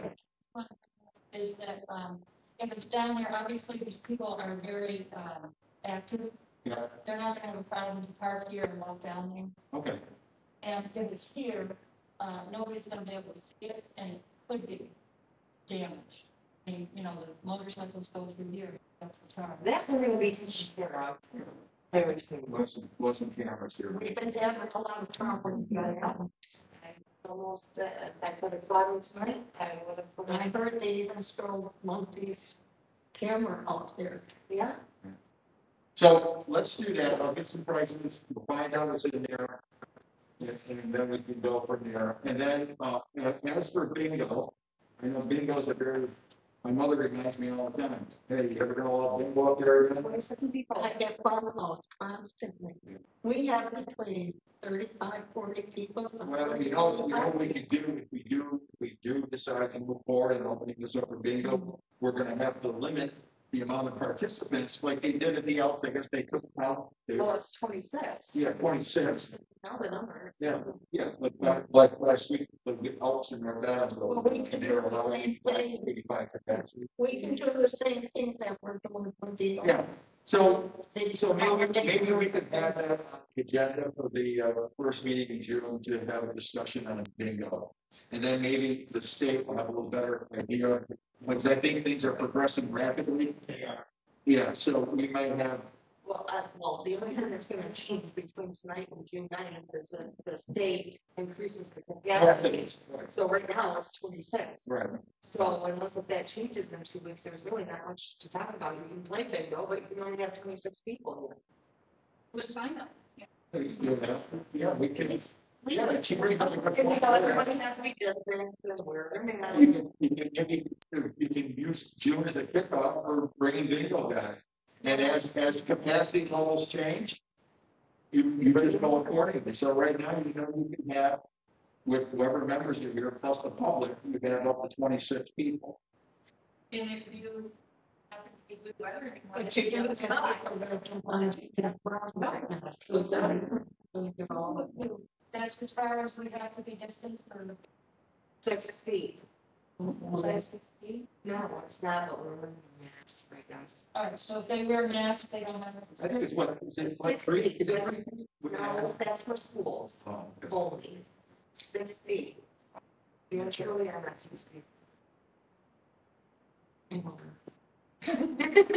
I've been vaccinated. Me too. And most of the elderly. Yes. The majority of the seniors have too. Well, that's wonderful. That's what we were waiting for. That's what better help. In the first day that they would take my boys and home. Oh, that's wonderful. And that's what's changing. I was thinking that's what's changing. Yeah. Or like baseball leagues, outdoor venues, if you're vaccinated, it's completely, they let them sit next to each other. So that may go. Well, I'll tell you, I drive sporting events, so I was at an MIA baseball last night over in Westfield. And all of us were more than 6 feet apart. We didn't have our masks on. And they came over and they told us that we all have to put masks on because it's against the non-voting rule. So this is what I'm saying with the Board of Health. Each entity has their own set of rules. It's the craziest thing, but that's how it is. Okay. All right, everybody good? Yeah. No. So you guys, I would assume we could put June as a date, we could start bringing bingo back. They can bring bingo back tomorrow. All right, so whatever, so you know you got 26. Right. So you guys can do that. I can feel. And then. Within the hours of the council meeting, like set hours. Now. Yeah, your schedule, you have, is it Tuesday? Yes, it's Wednesday, noon to Thursday, Wednesday. Tuesday, Wednesday. Yeah. How long does bingo run? We're out of here by 4:00 in most days. What time do you start, usually 1? Well, they come in around 11:30 because we start selling tickets at 12. And then they don't start playing bingo until 1. And then after, well, I know we can't do it now. Everybody would bring a potluck. And we would stop after the first. At a certain point, we would stop bingo and we would have lunch and then clean up everything and then play another stuff. So by 4:30, we're out. By 4 o'clock, we're usually out of here on most days. But the other 2 days, we've been leaving around 12 because nobody comes. Your special sheet, like when you have. Did you ever get a meeting from one? Did you? No, it's only been on those days. Because that's, That is good for the fair, like, Yeah, So you need to adjust the schedule. yeah, they have to, yeah. so all of the justice schedule. So I think bingo's usually done on what, Thursday? you know, I did it on a Tuesday. On Tuesday? The first Tuesday and the third Tuesday. What's going on? First and third Tuesday. First and third. And so what would we say, 12 to 4, to be safe? Well, you'll still be open at Well, we're 10. usually here at 10 o'clock. And Yeah. So we go 10 to 4? On a Tuesday, every Tuesday? Yeah, okay. All right, so your hours will just change it, your schedule will change, you'll change it accordingly on the schedule, that way. That's important because she makes the schedule for the So your community. schedule will be set from 10 to 4. Yeah, okay. Okay. All right, very good. Hey, next up, Darcy. Darcy, can you call us, please? Hello. Is that right? Can you hear me? Yeah. All right, listen, next up is treasurer collector, water, sewer, real estate billing services. You want to speak to it? Sure. Or do you want to talk this stuff? Can you hear me okay? Yeah, I hear you good. Okay. So basically, when I did my first mailing of the sewer bills this past quarter, I was overwhelmed at how much goes into it. So I just said, why not look at all of our options? So I looked at some options after speaking with Erica.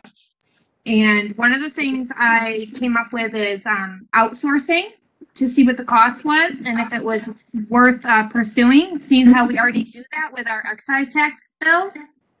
And it turns out to be a pretty significant savings. On an annual basis, I mail out about 3,000 bills between real estate and sewer at a cost of 71 cents per bill. And Kelly and Ryan, who is the association that does our excise billing, they quoted me 40 cents per bill. So it's about, 30 cents. It's postage. That includes postage. Yeah, right. I'm just saying, you're paying 51 cents just for postage alone. Yeah, absolutely. Did that include the ink? Because when we went through this, it was, the 71 cents was, postage, the envelope, the paper itself. But I don't think we, included the price of ink. Oh, you're right, Danielle. Yeah. You're right. I didn't factor in ink, so it's even more savings. So it was about $90. Actually, looking at $1,000 savings. Over $1,000. $1,000 savings, and free you up to do other tasks. Correct. That was roughly about 3 days worth of work. It took me about 3 full days between phone calls and emails to complete it. And I had help from Amy. She put in a good 10 to 12 hours as well.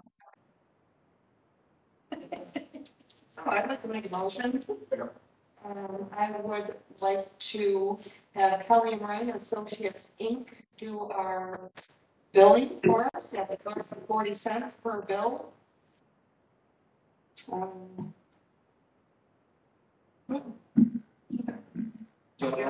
I'll second that, all in favor? All right, so move. Okay, so you'll get that all taken care of and set up? Yeah, I'll take care of it and I'll report back to the board. Okay. Thank you. Thanks for hanging. Thank you. Thanks, Darren. Welcome. Okay, next up, IT services contract. Mr. Moran. Would you write, there's a couple here, contract proposals, a 1 year and a 3 year? Oh, it's the 1 year. Okay. Okay, this is the one that we're dealing with right now? I assume that's the one that Well, this one is a proposal for FY 22, and this is the proposal for FY 22 to 24, so I assume there's 2 different options, right? No, they're not 2 different options. I think it was added to be later on. Okay, so this is The one that says 22, FY 24 is the one that Back and email it to everybody and have to do this. So this is a good vote. Okay? It's both before you. The edits, Years. regardless, the edits were common here and here, right? Between the two of them. I think it was just one letter. Yeah. It's 8819.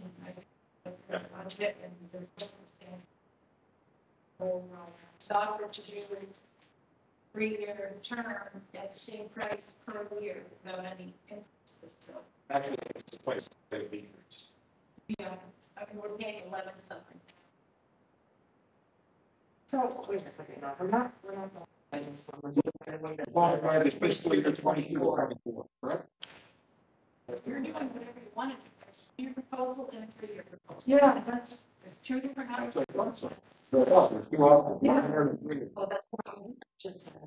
No, okay, I didn't make these comments. I made the proposal. The proposal, right, yes. It's the same as this, with the only change is how it displays. let's put the proposal first. Yeah, then we have the next one. Yeah. Oh, but there's, they have to have, well, this is the this is the one.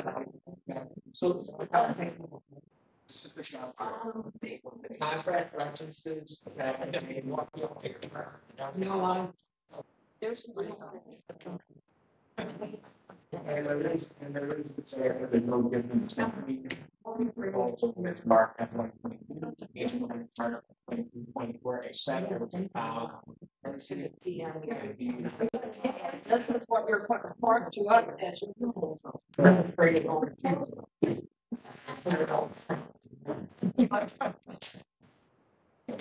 They just, you want us to be.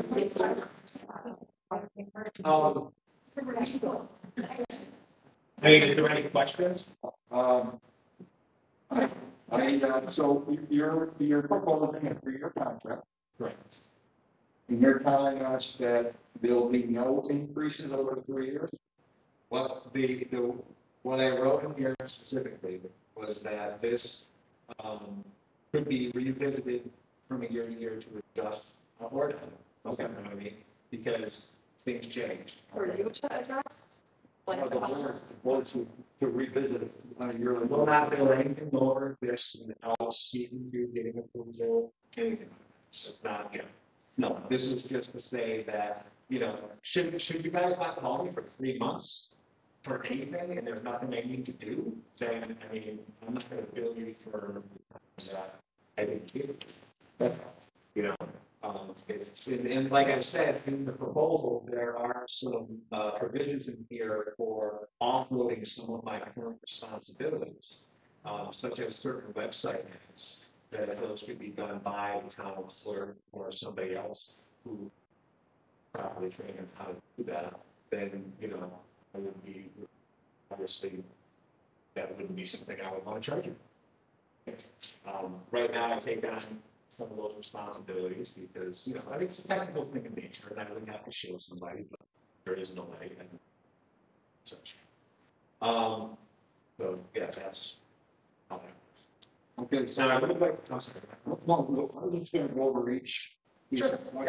Okay, so, serve to provide comprehensive point management per device based agreement to maintain areas of health and punctuality, as well as data protection, antivirus, operating system, third-party patching, remote management, and remote access management.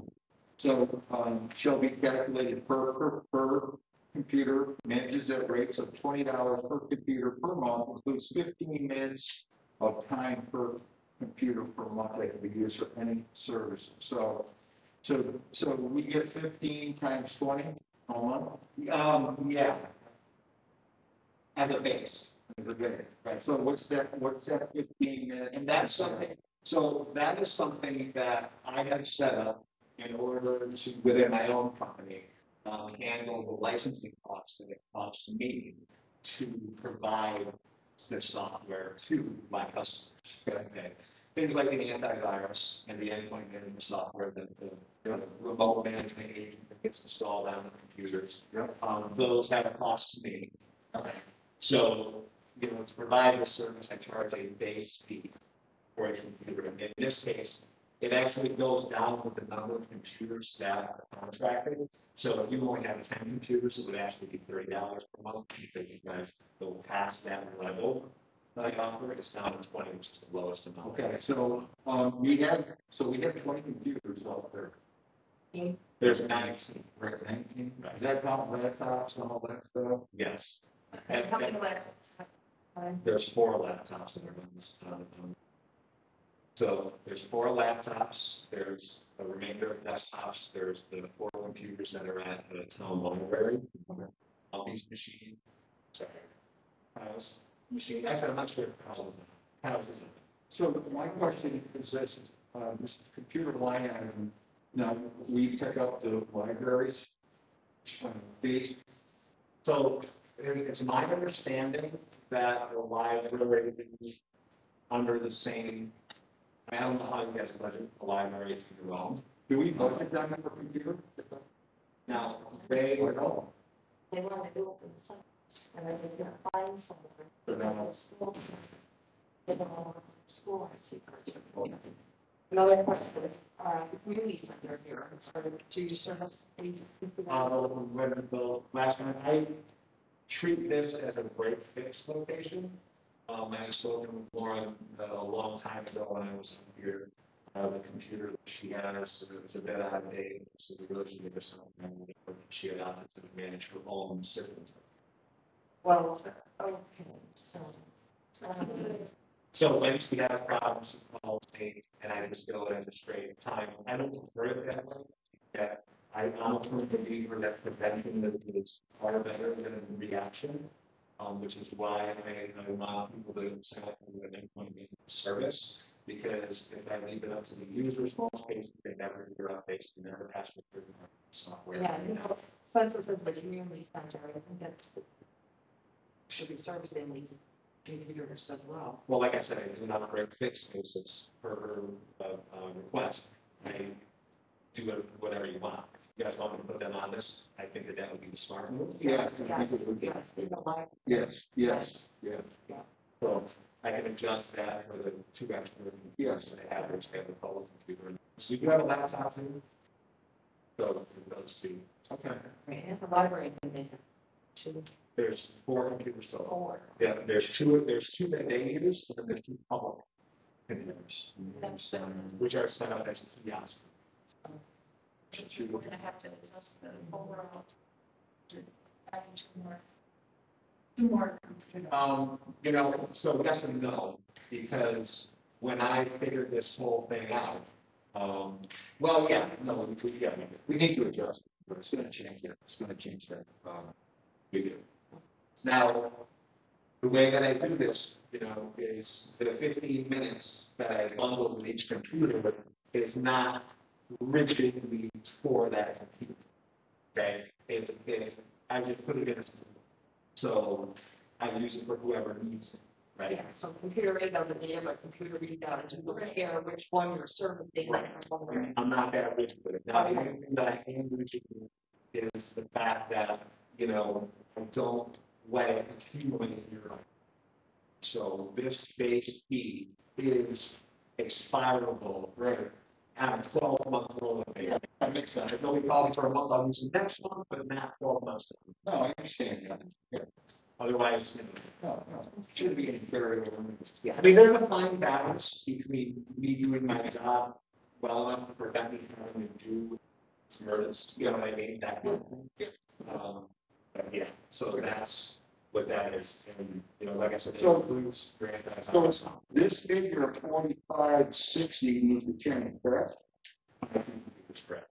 So make that change, yeah.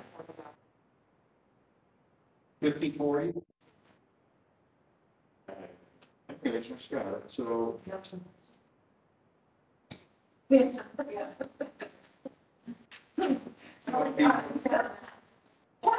So it'd be 46, 10, 40, right? Then we change that 4560 to 46, 10, 40, right? No, the $20 is per month.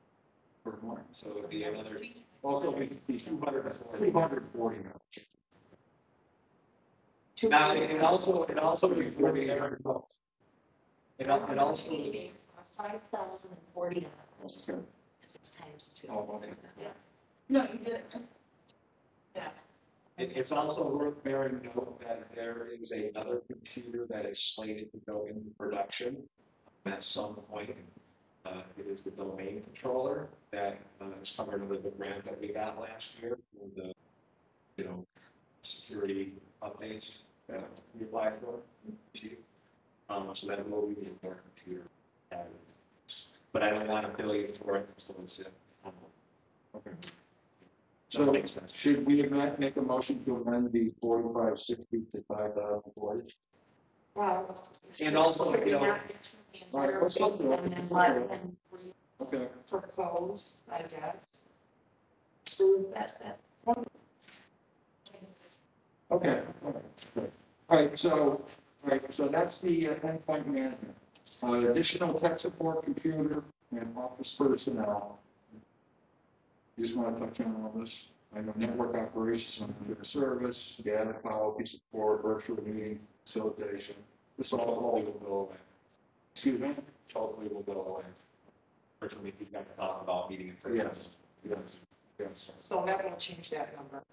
Well, I mean, we're talking about, 4 or 5 hours over the year. I mean, I'll take a closer look at that. I did not separate out how much time it took me to perform just that specific task when I made this budget. So I'll have to go back to my checks and look at it, give you a better idea. I know it's going to be difficult though, because the way that I track that currently is in meeting postings. Because when somebody gives a meeting for me to post, it requires that I create the link first and send it back to them, send the post, and then post on the website. So I never separated that, create the meeting at its own time. The time that I track is that process. So I mean, I can estimate that it takes me about 2 or 3 minutes to create a link every time over the 30 or 40 meetings over the year that we did, but I mean, it's going to come up to a couple. And I'll be honest, when I did this, when I went through and did this, we used less of my time following year than we have now, because I just redid that and I noticed that I'm already like 25 hours on the budget. Well, I do that because it's my time. So, continuation on development policies and CRP plan, cyber incidents response plan. Yep. Which were So, if you guys have any questions about other services on that list? the continued development education process, continued assistance development of data policies. Yeah, data policies are something that I feel like needs a lot of work on. There's a lot of lacking knowledge and proper data between departments, data sharing, set control, all these things I'd like to spend time on. Yep. Of course, my position has to be a little bit emergency response oriented. Somebody's having a problem here, so maybe assist there. So I have to attend to those things first, and a lot of times plans kind of fall out of that curve, and I want to make sure was included in budget. Are you able to do a lot of stuff remotely for us? Correct. Or you prefer to come into the office? It depends on the situation. Okay. I mean, hardware issues are really hard to develop control. A lot of times I tell people don't plug this, plug that in, and you have this here. And sometimes the phones go like rolls or the theft in hardware situations. You have networking situations a lot of times without me to come in. So, I'm going to ask this question, I know the answer. I assume last year was a very busy year, it was all the upgrades. So I assume moving forward with a new system, it'll be a lot of stuff. Well, that's why the reduction in services. And actually, the reduction of budget is not as straightforward as my contract was 12,000 last year. Because I'm also within this, including the website hosting contract, which was a separate contract. That was another contract that, and because that, I have done with you guys, Shall we for Danielle? No, we'll be here all night.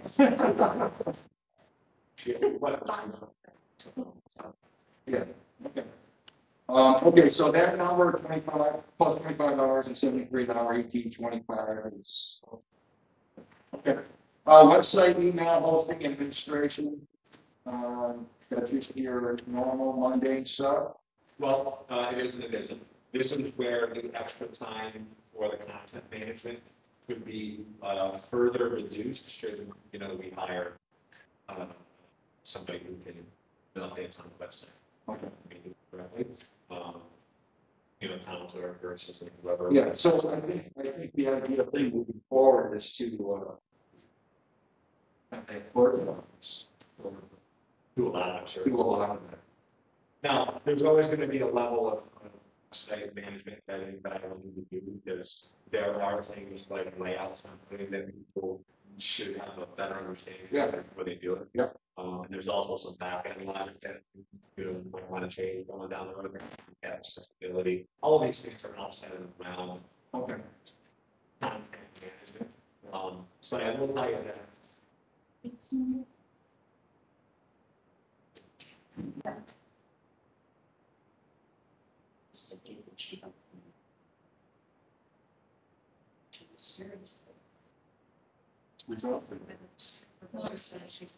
Yeah, I can hear it.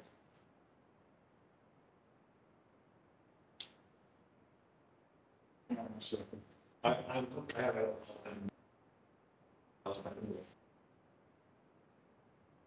I do want to watch the meeting though because I foresaw someone a little bit since I 3 hours. All right. So it could be longer than 3 hours. Let me log into that.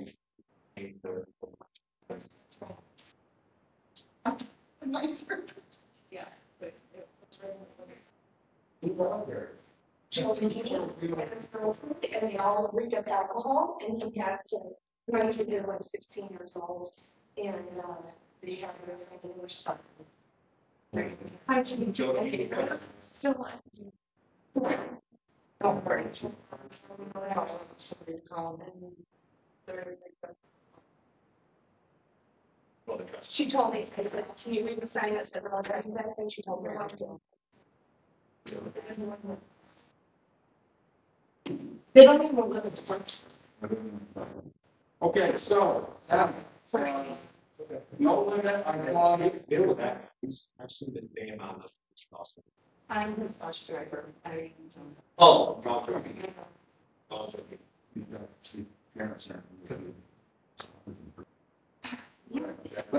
Anyways, let's see. So, no limit to quality and quantity of email addresses. Okay, so this here, this is kind of a complicated thing. Some time to explain. Currently, we utilize Microsoft Office 365 services for email. Now, to do this, there is a per email address fee. Now, Microsoft provides a really good email service. But earlier in the year, there was some question about whether or not we could issue email addresses for all individuals. We started multiplying every select board member, every volunteer every elected official times that fee that Microsoft charges for email address may go something. The website hosting service that I currently provide and all of my clients includes email hosting. It's not a feature-rich situation solution like Office 365 is, but I'm confident that it will do everything that you guys need it to do. There is no per user fee. There's only the space on the server, and if you should have to negotiate the monthly fee for that, which would go up in $50 quite a bit of space. I'm proposing 100 gigabytes at current levels, which is a lot of email storage. And plus, even if you reach those before we have upgraded pricing, just everybody can sell it. So I just wanted to let you know that that option already exists. You already paid for that. So if you wanted to, we could move the email system over to the website hosting services and trim our Office 365 budget by that amount, which is more, I think, more than, you know, do that. Or we have 12 email addresses, so 12 times 6 is, that's how much we can save. So there's that. And that's so basically if to have select board that. Yeah, I mean, we could have a select word app, which would be a catch-all, and then we could also have the B.Lucia app, a Ron.Lucia app, A.Arnold app, Clarksburg May as well. And then once they step down from the board, we could take all their emails, throw them in storage, and they would no longer be representing us in any other. That's sure.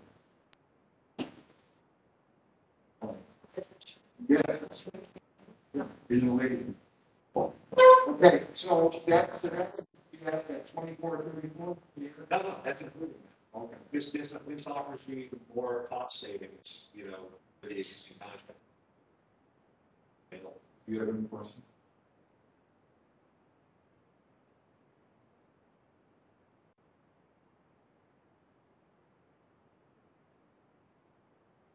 But kind of the same as, You would not be using Outlook.com. okay, so yeah, we have that, you know how they have a format, there's a format. Yeah. Now you can use Microsoft Outlook. You can use Thunder, you can use any email, or you use a phone, the way your phone is set up, you know, you plug in all of that. And there is a webmail that is very similar to like a Gmail or something like that, just without ad. Okay, so We have a provide. So the grand total will change, correct? Right, the grand total will change because of the extra computers. Oh, right. Yeah, so you can make the changes necessary, Rebecca? Yeah, just.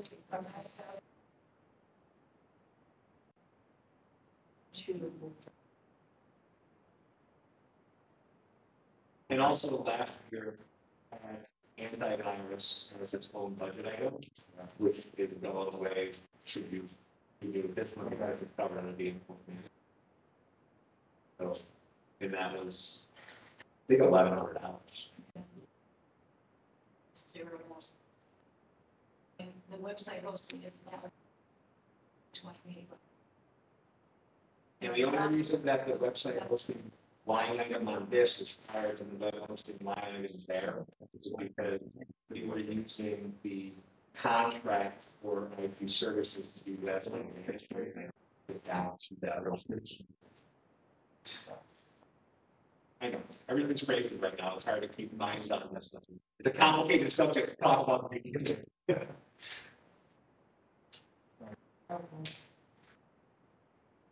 So what do we want to do, give it on?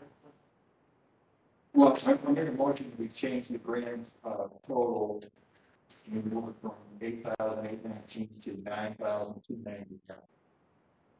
Very much so, all the terms.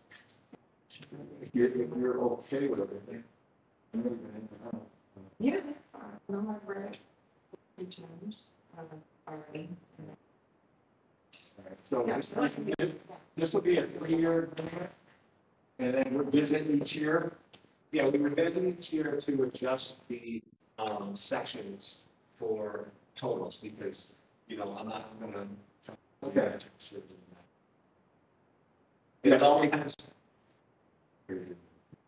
So it all depends on, you know, what happens on the education. make the motion. It'll be for a 3-year term. And then we visit yearly for your purpose for okay? All right. Okay, well, all in favor?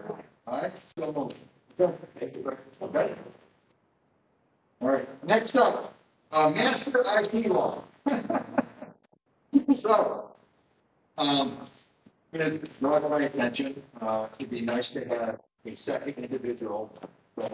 And it would be the chief would be a holder of the, and all the passwords have to be done. How would that work? Okay, so, the proper way to do this. Yeah. Is to have somebody else with administrative levels for as many, aspects as possible. Okay. I password sharing is not a good idea. Nobody should. No, I agree. It's very simple. So the plan is, I talked with Michael, as well, to make sure that he was on board. The plan is to give Michael a username on our computer system. Okay. Until, of course, we do the domain controller update, which is the server that'll have a centralized database of users that's standalone. Okay. Right? So we can either wait until that's done to implement. Do you think that makes sense? I mean, it probably makes more sense. Yeah, because what happens right now is I have a separate login for each computer with administrative access. Right. And when we go to the server client architecture, then there will be a single place to manage it. Okay. And there'll be one master admin username per user. Okay, right? When do you anticipate that taking place? Summer, maybe leading into the fall. I mean, it all really controls our own schedule. Okay. The money's there, it's approved, it's in the way for me to get to do it. Yeah, I mean, as far as I'm concerned, the sooner the better, because it really makes my jobs more efficient. I can do more with it, with the server line architecture. Okay. So, do you want to make a motion? The changes are certain, but that you would. Yes, I'd like to make a motion that the domain. I would like to make a couple of stipulations. Yeah. Okay. Now, Michael is not an administrator of computers. Education level. He's not dumb. He's a smart man. Right. He knows things about computers. But having those keys is it's a powerful thing. Right. Okay. Michael would have access to do just about anything to any of the computers, including, resetting passwords, locking people out, changing passwords, accessing other information, just by nature. Now, all of that will be tracked, right? But the question is, if he could do things wrong, I just want to let you know that if he does mess something up, right? That this is kind that I did not foresee happening. Understood things.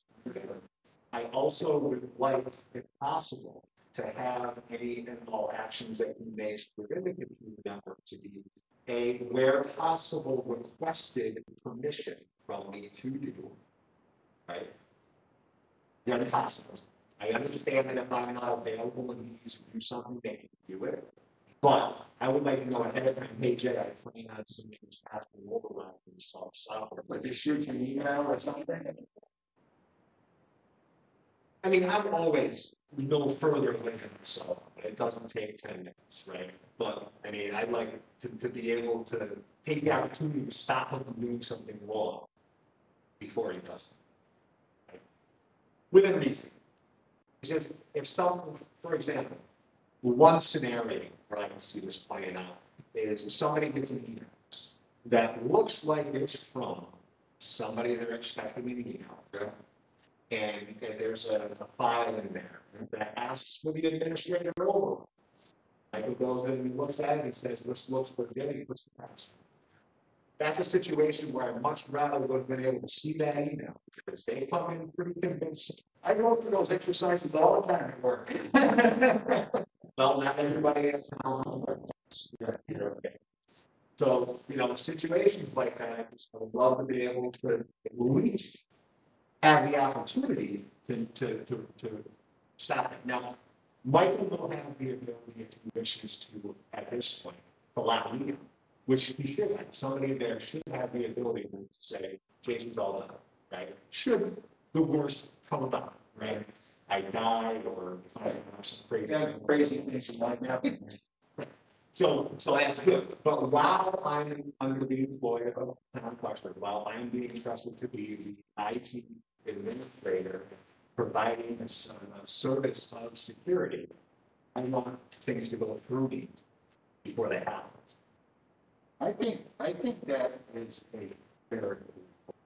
I do, I think, you know, we're entrusting him with our system.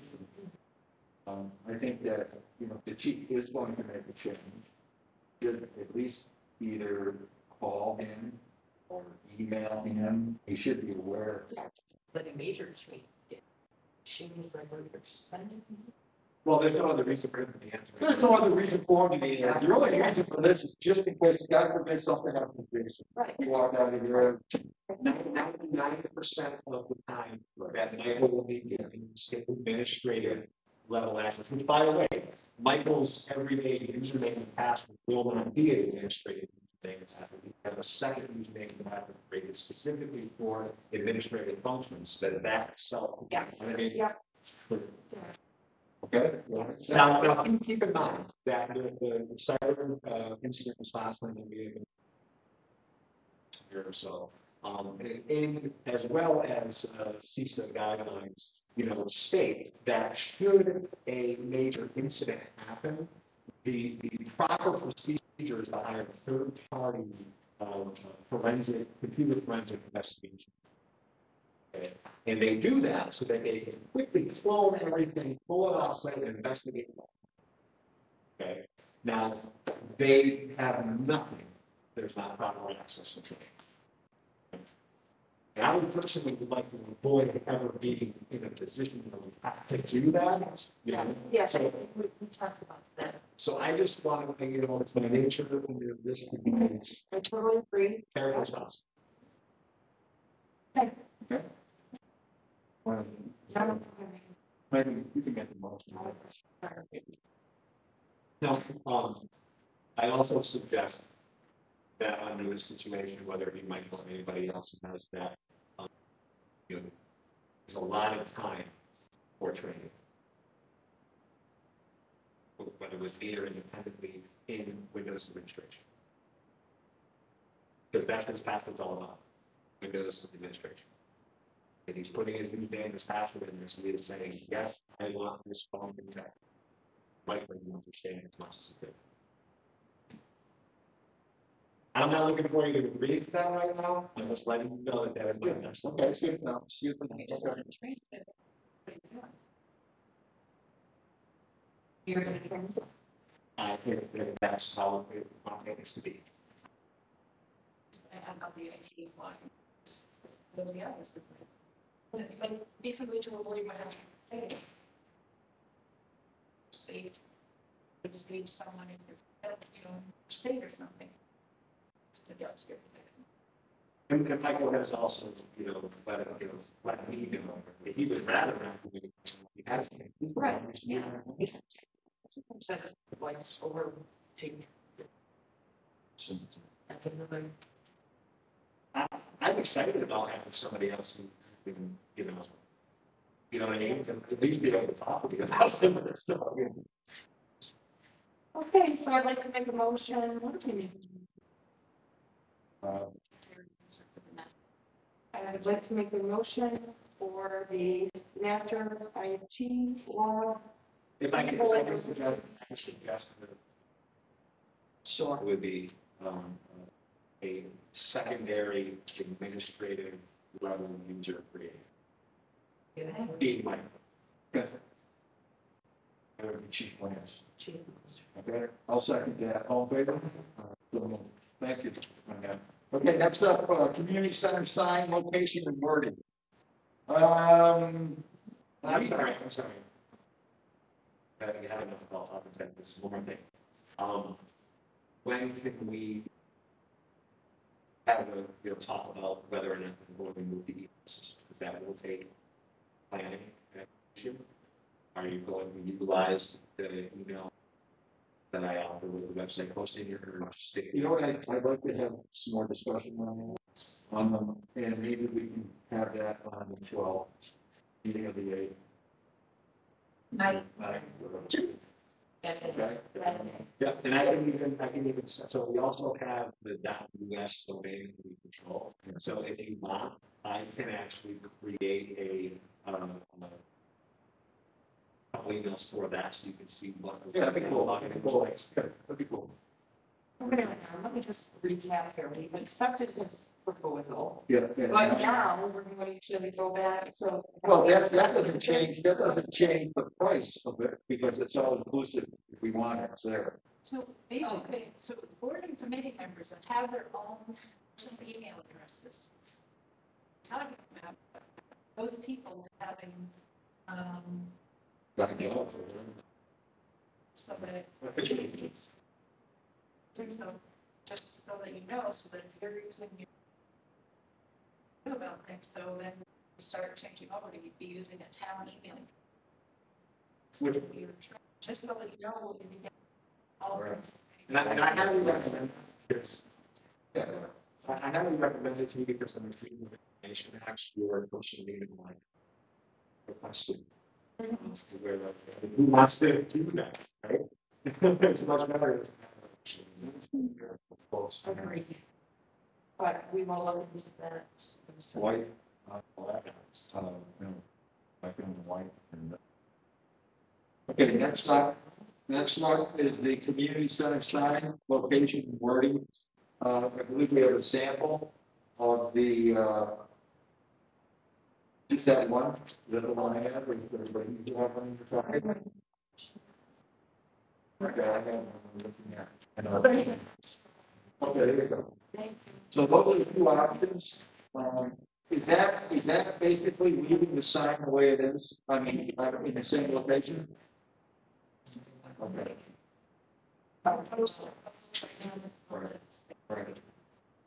Well, this is sort of not what I was thinking. I mean, sort of what I was thinking, but sort of not what I was thinking. Yeah, but I think we too.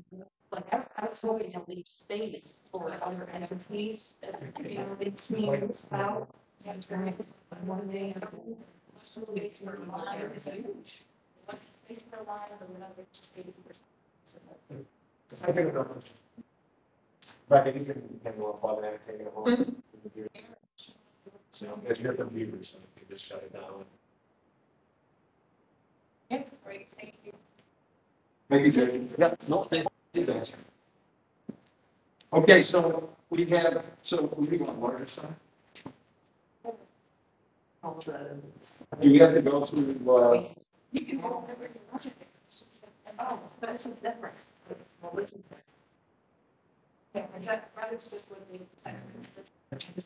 We're gonna have the, That's right. Well, then we have it. huh? Size. I think right now, Something else listed. There is no. I think it's the same size as the one that's there. Is that the same size as the one that's there? It's a little bigger? It's 57 by 48. It's 57 by 48. It's not going to change the footprint of it there. Posts and things like. Are the posts in good shape? Those are things that we, that's where they press it out. Separately. The sign versus that. So my question is, could we have BBW install a close? Oh, yeah, that's fine. It's just a sign. Yeah, have BBW. Okay, very well. Yeah, I think the posts are in pretty bad shape. Yeah. And my question is not if they have the ability to have lighting there. Well, solar. Solar lighting. Solar Just like I panels. said last time. Close down, we go. Summer is nice.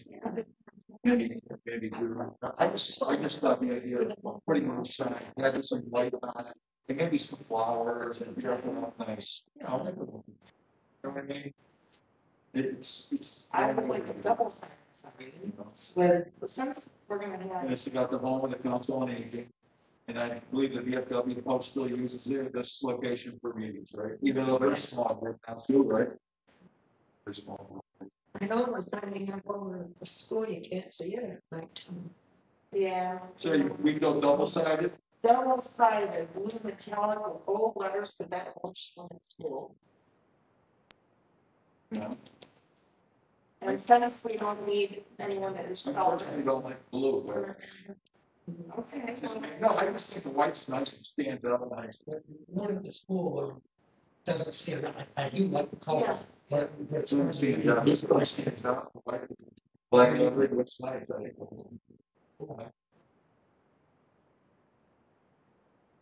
I just think it stand out.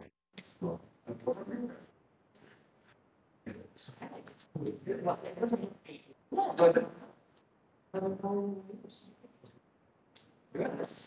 Beware of color. Doesn't have to be blue. Well,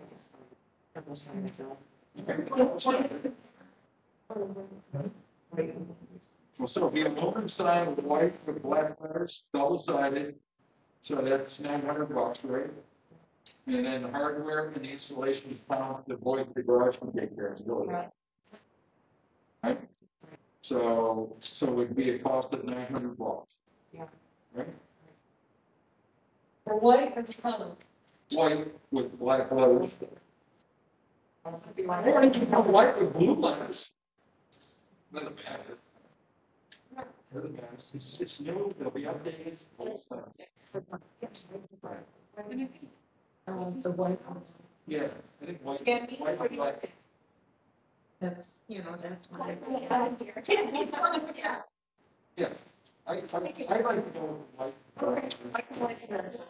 Two-sided, so I'd like to make a motion to go with the aluminum sign, white with black letters, double sided, and the boys of the drive will take care of installation hardware and new posts. Yep.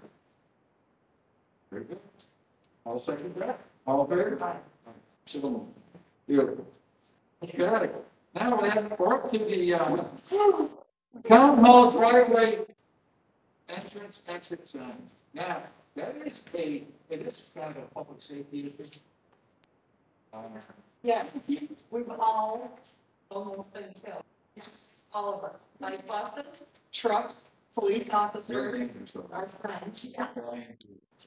So, your proposal. Our proposal is, and speaking with chief, what we're gonna do is have one driveway be the entrance and one be the exit. The one that's, if you're looking at the town hall from the road, the entrance to the right is going to be labeled by some sort of signage, but we will get some kind of. Remember the pricing from these people inside, it's true. See if we can do this one. Yeah, we can do that. Yeah, it just can be just like a wooden thing that. So if you're standing in front of the building, the entrance will be on the right hand side, the exit will be on the left side, on the police garage side. Yeah, because it is crazy. You'll see people that pull in here. Yeah, some people fly. They do, they fly. Can I ask you to put one up in front of mine, I'll to slow down? There's something we can talk about. I don't know, Shirley, I asked them to go for a blind driveway sign. I mean, they come and live around that corner, I've gotten hit almost again today, trying to get out of one door. Motion would be in order to, any motion on the signs exercise of town. Okay, so motion is to install a entrance sign on the right hand side of town hall building, exit sign on the left side by the police garage. All in favor? Okay, now, here's the first page. All right, meeting and agendas and person virtual posting requirements.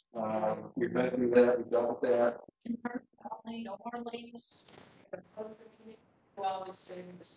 Yeah. 48 hours in advance does not include the weekend, so. So, yeah, so the weekends don't count, 48 hours for posting. Okay. Okay, so if you have a meeting on a Monday, you have to have it posted by Wednesday. If not, all this Friday's closed. Well, I would leave. Okay? But So it'll be 48 hours prior. All right, recreational field budget, discuss potential warrant article. Okay, as a lot of you know, we have a pavilion at the town hall. That's in dire need of repair. I asked, Kyle some time ago about with some pricing.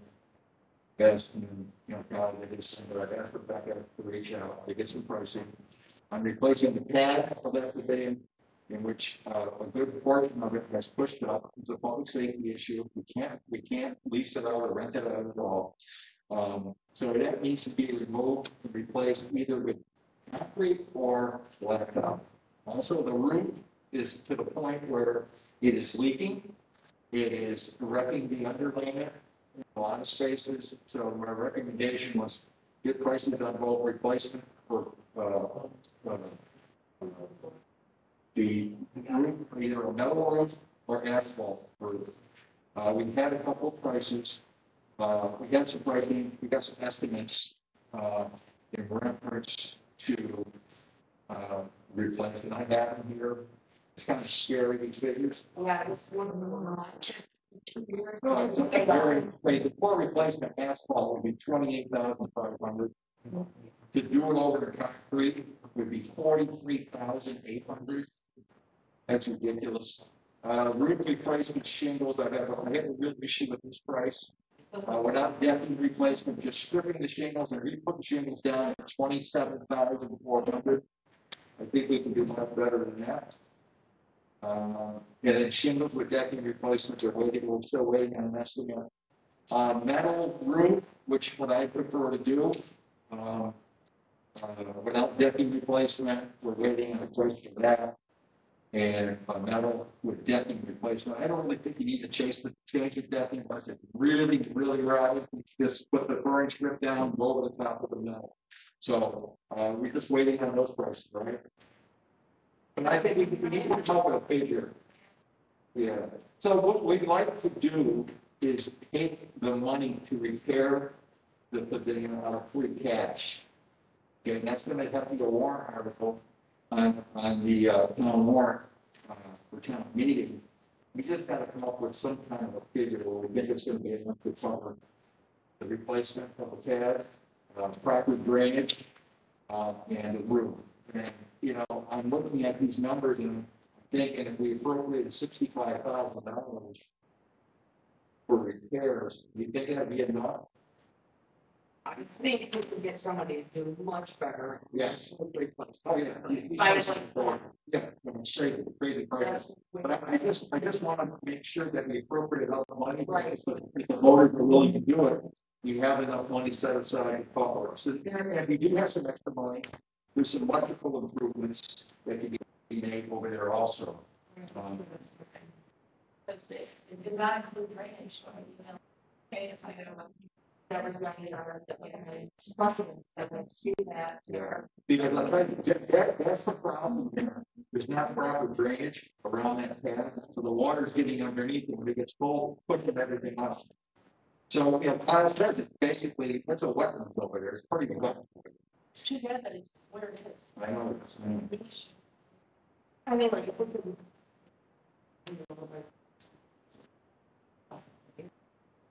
I don't know.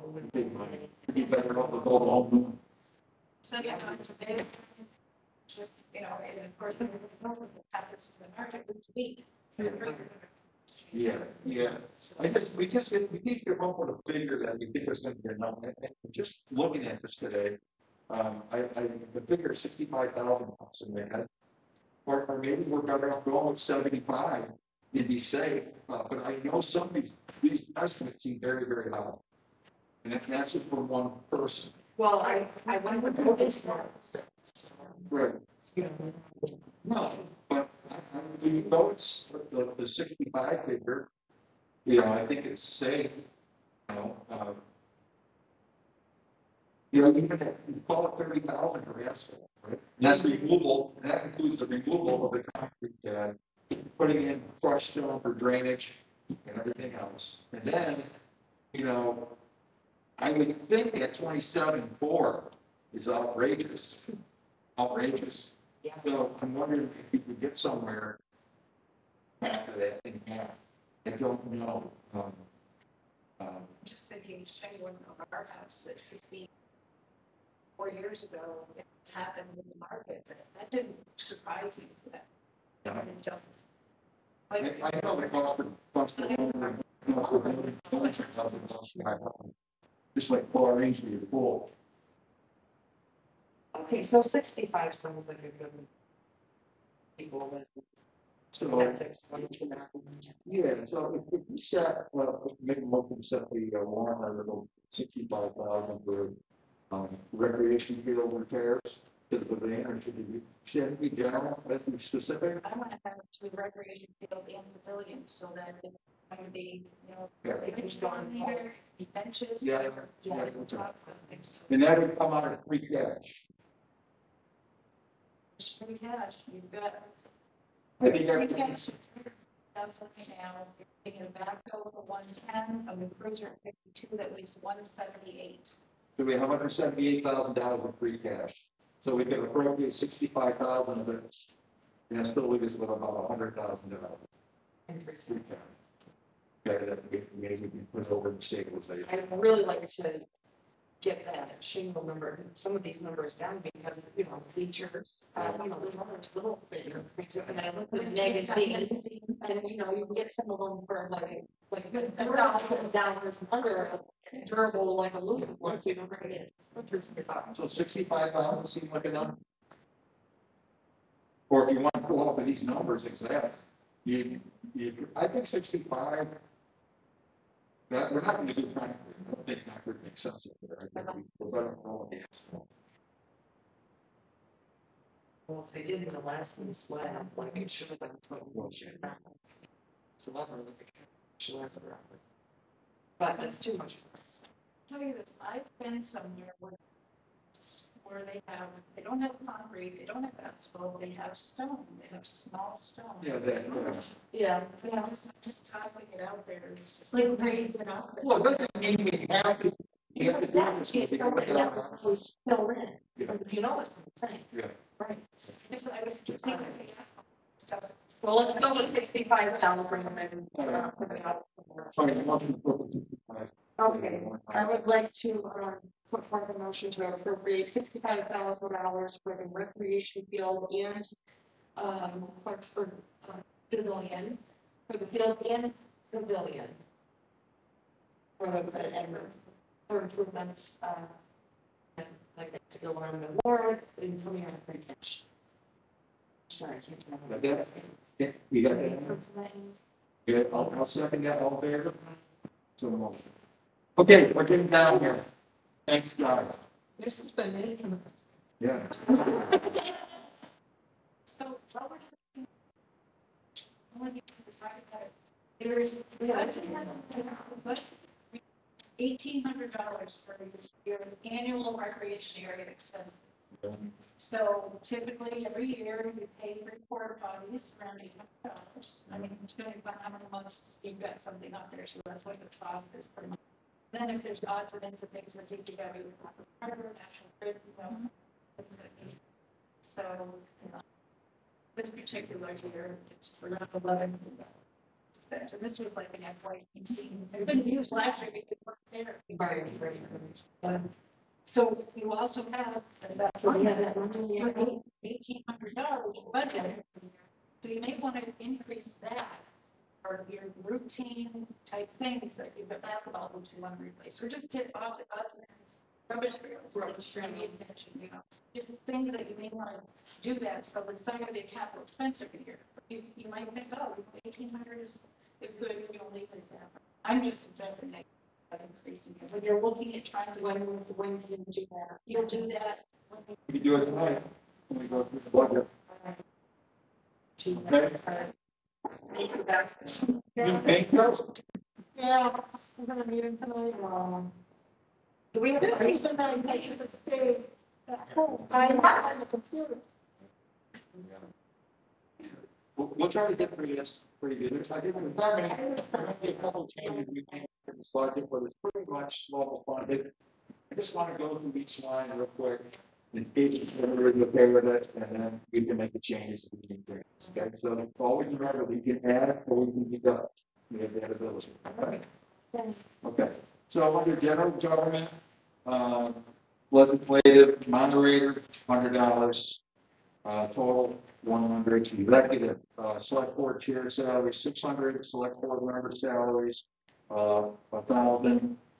Selectmen expenses 600. All level funded for a total on executive of $2,200. Finance committee chair stipend $100. Level funded. Committee board member stipend $100. Level funded.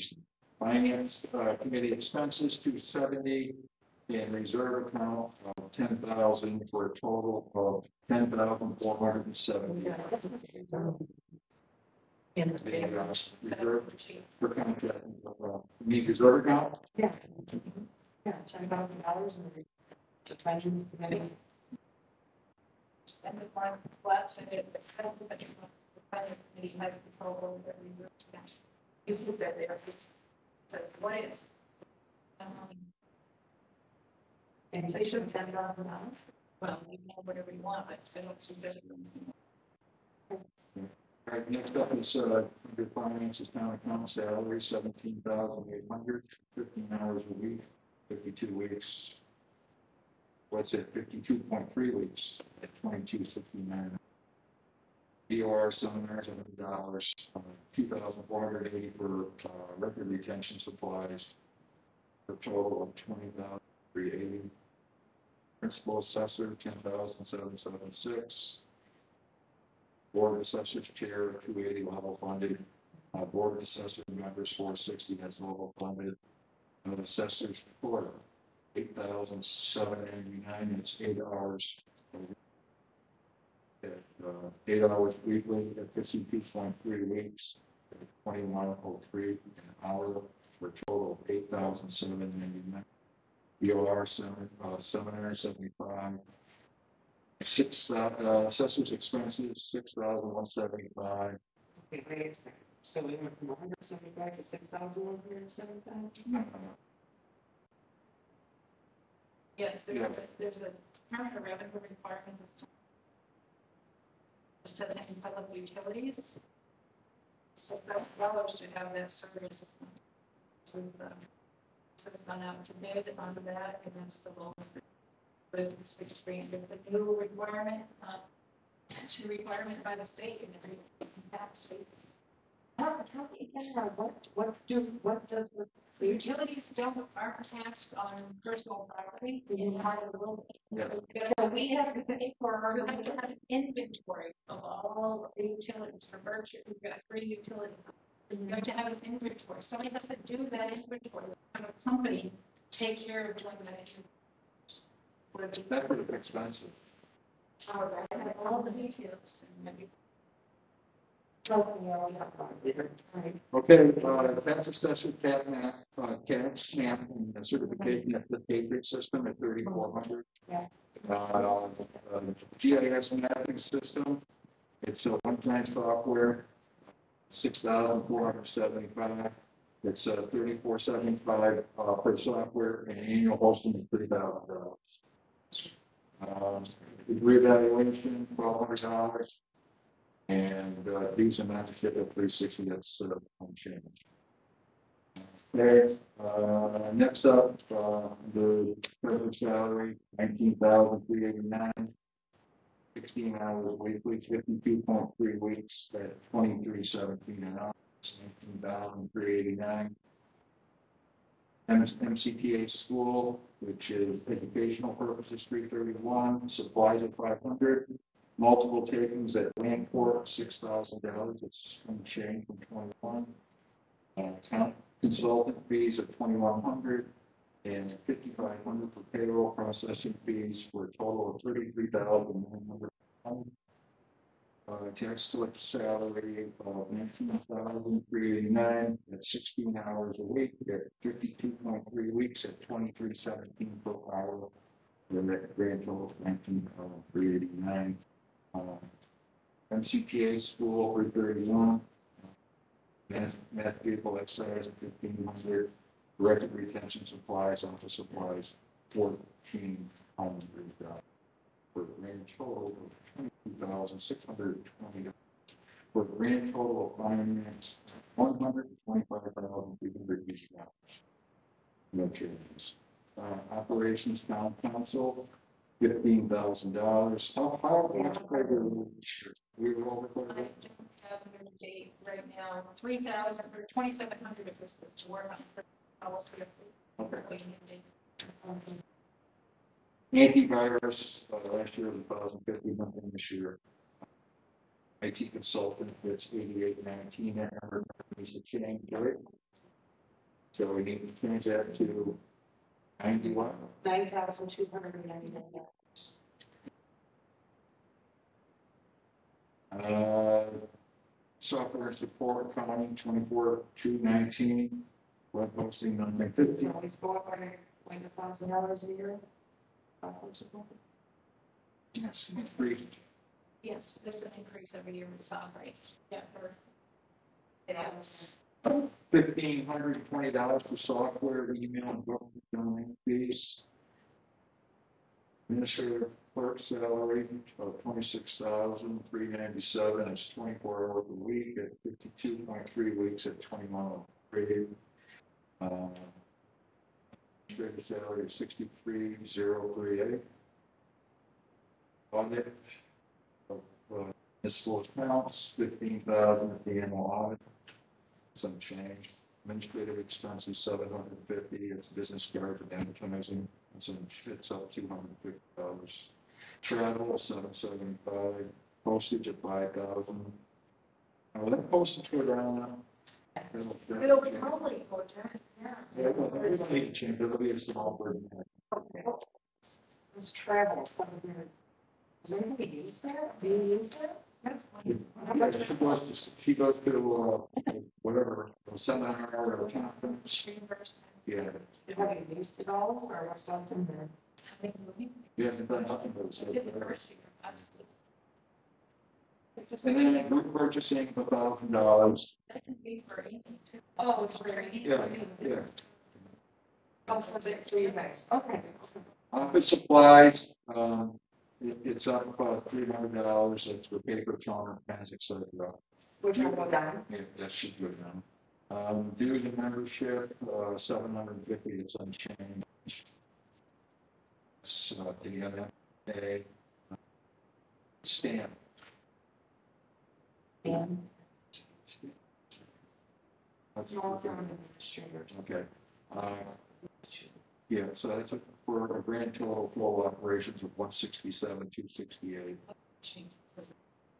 Yeah, so we should make that change right now. What would that total be? It was 167.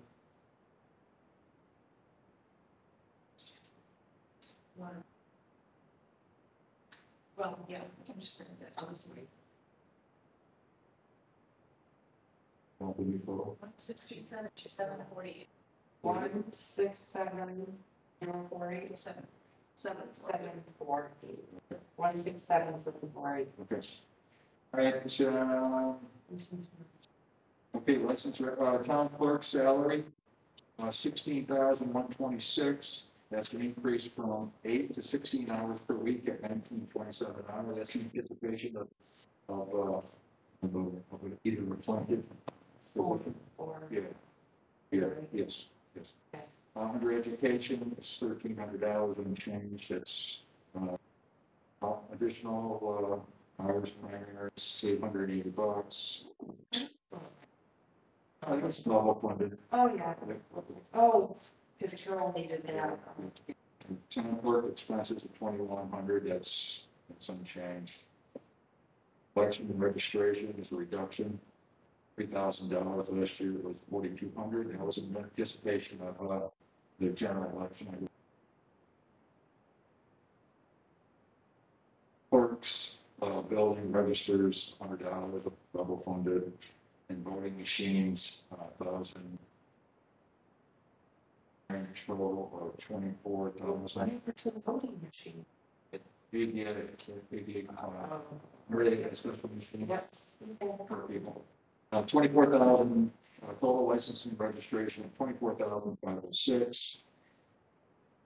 And land use and development, the chair Conservation share, 280 level funded, conservation stipend, for members, 460 level funded, conservation expense of 200 level funded, and change for total of 940. Planning board chair, 300 level funded, planning board stipend for members, $1,000 level funded, planning board expense, 500 level funded, regional planning, 1360, which is down from 1390 the previous year, for a total of 3160. Appeals board chair, 75. Field board stipend members, 100, and field board expense of 200, all level funded and changed. A total land use and development total of 4,475.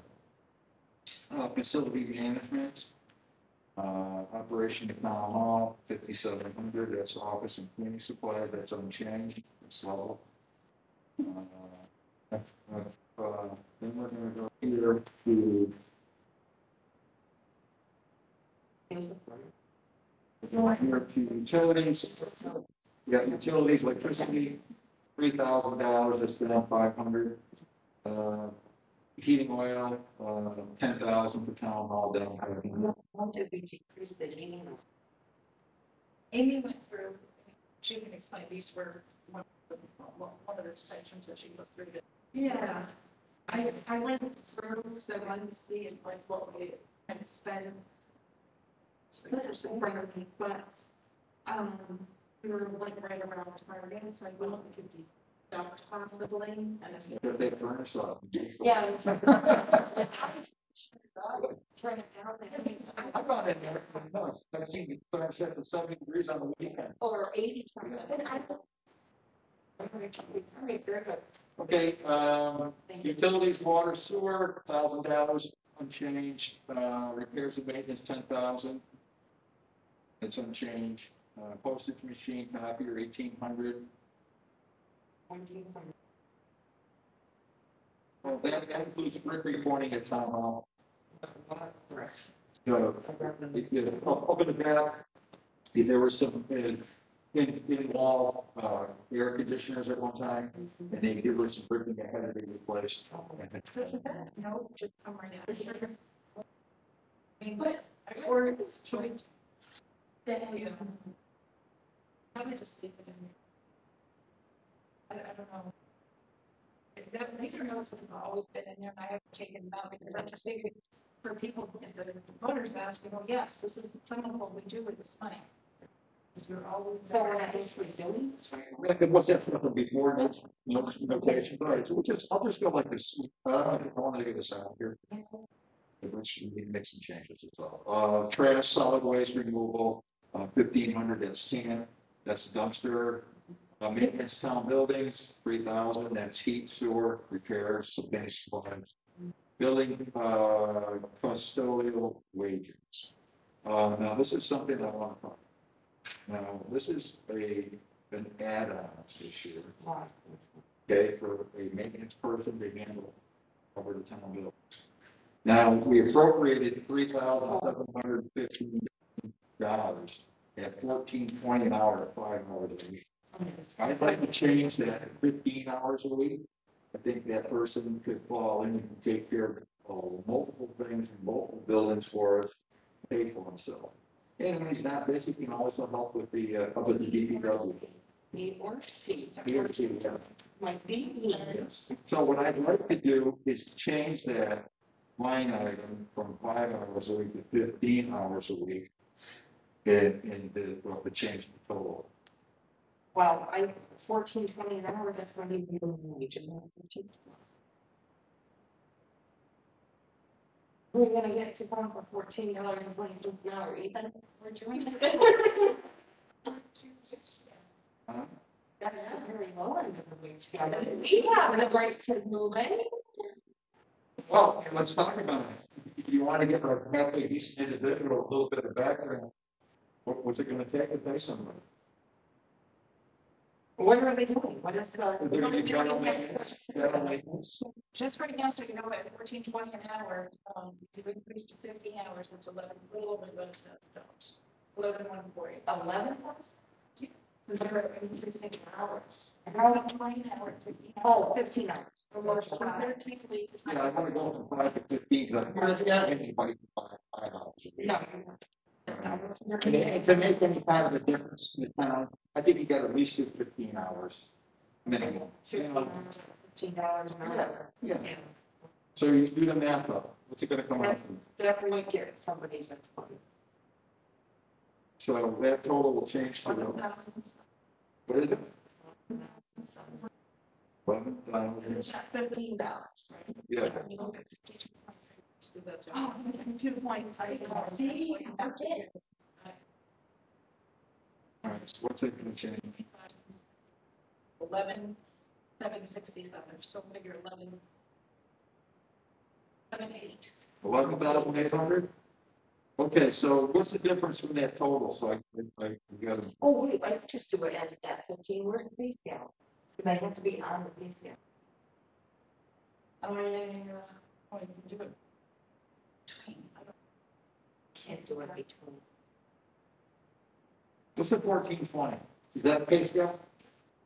All right, so let's do this. Start with 1420. And then we'll review and whatever. They work out. Well, if we don't get anyone, then we will be moving on. You can budget extra. I think you said budget, okay. You can budget this and just put 15 hours a week for the description. I mean, that's what we'll do. We'll do it at 15 hours a week. And then, I mean, you just put, this is going to be your estimate. It's going to be, you're not going to pay more than that. And then you're going to you'll stay within the pay scale, depending on what you get for qualifications. That's what you're hired. We're not posting this on here. These are just for notes for both. So I'm just guessing. What I'm saying is, even at 15 hours a week, you want to put this note in here. For budgeting purposes, you want to pay up to this amount. And then you figure out whatever you want to pay scale. You hire somebody, but at least you've got enough in there to pay $15. All right, sounds good. Perfect. So 11,800? So we go up to 15, so up to. We give them for 8,085. 8,085. So we got to change this total here.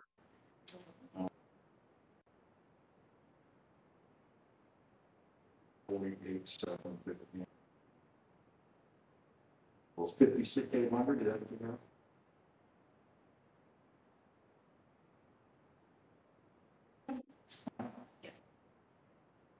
Okay, so, you need a motion to change that?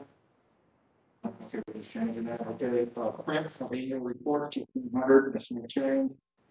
7,500 following that, and all departments, for a grand total facilities management of $56,800.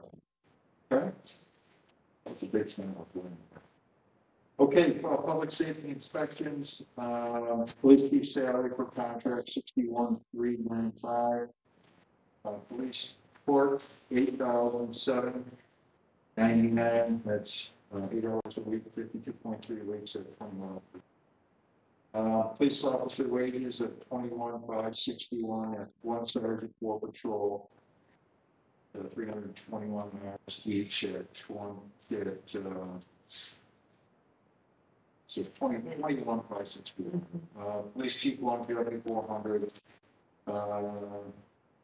Training investigation 1,000. Department expenses. This must be wireless, auto repair, clothing, equipment, right? 284. Gasoline at 1,500 for 2 crews. And dues and memberships $1,000. Total of public safety inspections of 1,439. Fire warden 25 funded. Fire company expenses of 18,736 for grand total of 18,761. Building inspector wages of 12,973. That's unchanged. Building inspector expenses of 200. Gas inspector wages of 500. Gas inspector expenses, 500, all level funded, for a total of 15,998. The 911 expense, reverse nine system, $9,000. It's up 3,000.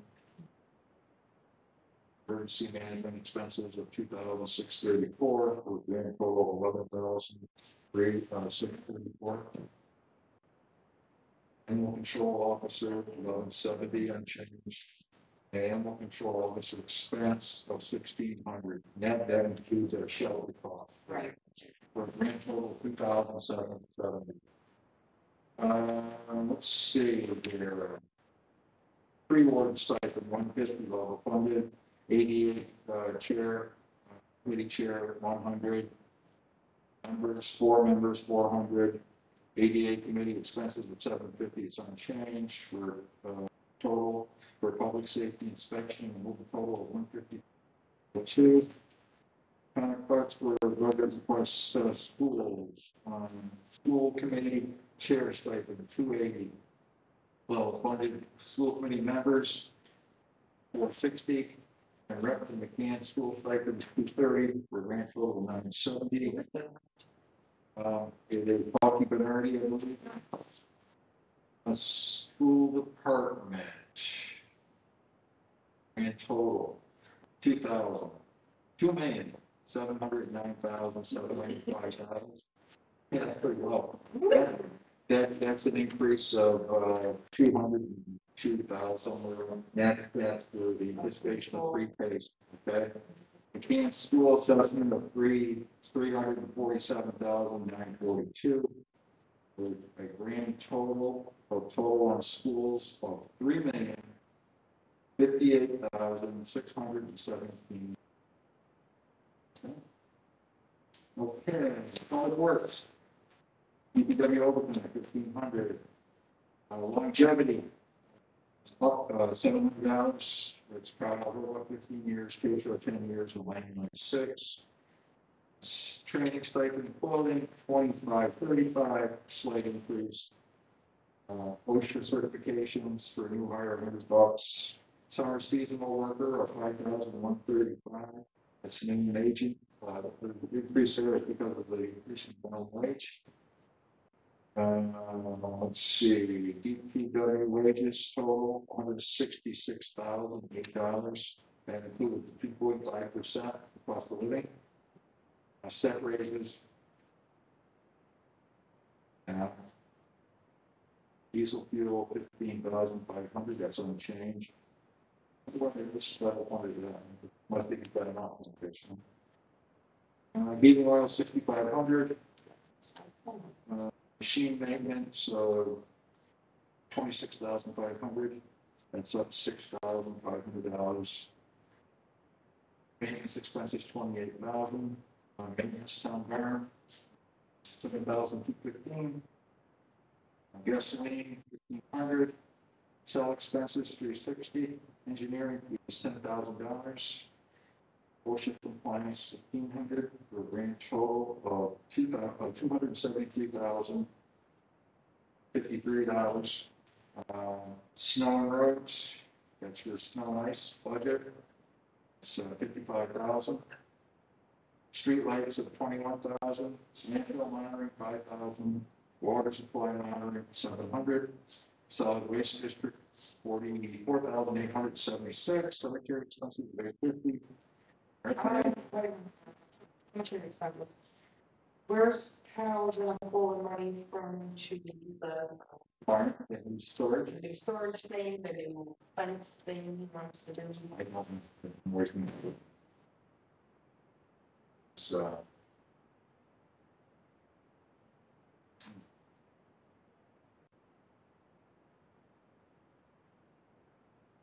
I know he's going through it. If we got to recess this morning. Yeah, I think if there was anything, I think I would make it necessary adjustment. And then recreational area expenses, it's 1810, that recreational field, 1810, you want to look at that and break that? Which should that go to? 3,000 a year, maybe? Yeah. Yeah. So bring that, we can increase that by, what, $1,190, that'll bring it to even 3,000.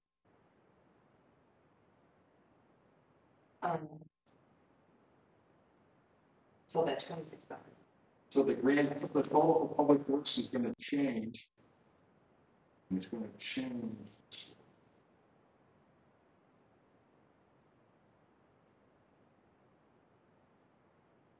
So it's, the new total for public works would be 363,470, correct?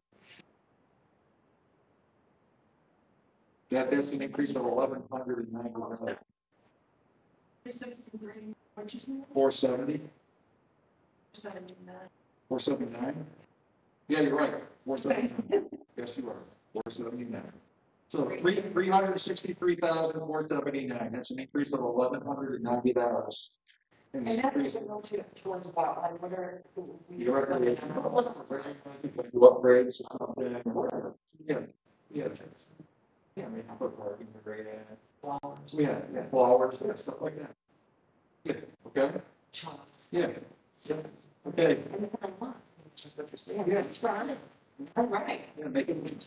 Okay, human services and recreation, board of health stipend chair, 280 level, board members, 460 is level funded, expenses, 500 level, and Berkshire Public Health Alliance, $2,925 for a total of $4,165. Community center, senior center, $5,200 utility facility expenses level. And council and agent supplies, 800. Supplies, dues, and memberships, that's unchanged for a total of $6,000. Veteran services, 57,000, that's level funded. And veterans agent, 1,500, that is contracted from the city of North Dallas, that's at 1,500 for a total. Veteran services for 58,500. Librarian, this is library now. Librarian, 31,070. 2.5% increase. Library assistant salary, 23,525. PT on-call librarian to cover vacations, personal sick days. That's I understand this. They have, how many libraries, they have 2 assistants that split a position, and then maybe coverage on top of that. It looks like a part-time on-call librarian. It's unchanged. It's level funded from last year. Because in 20, they, yeah. And then there's a longevity. The poly, 16 years gets 400. It's level from last year. Electricity at 3,300. It's level funded. She's been there for 16 years. The license here, heating oil, that's 450. License, leases and rentals, 465 is level. Education, 120 is level. Maintenance and repair, 1,500. Free expenses, 0. Postage, 300, that's level. Books, audio and video, newspapers, 15,910, that's level funded. Office supplies at 1,100, it's up slightly. And dues and memberships of 2,000.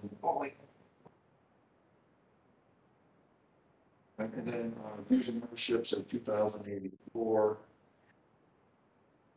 And for a grand total of 79,349.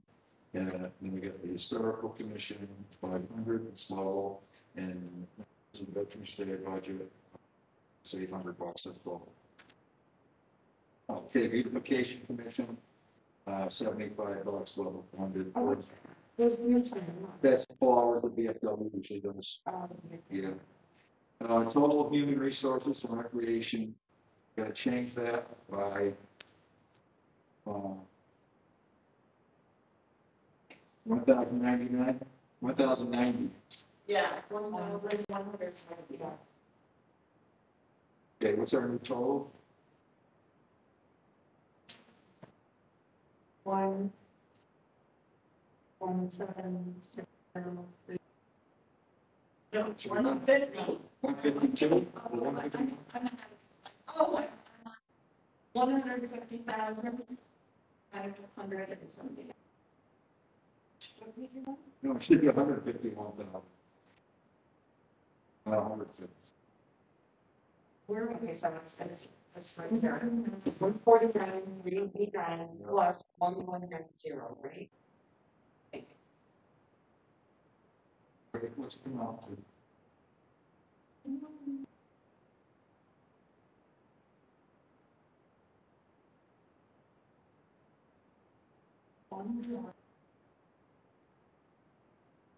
$1,000, 150,000. 70,000.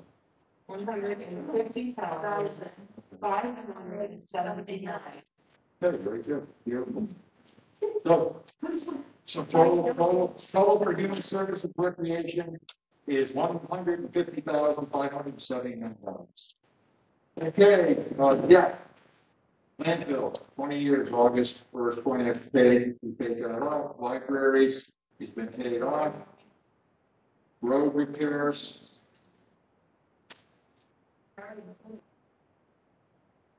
You have to change criteria.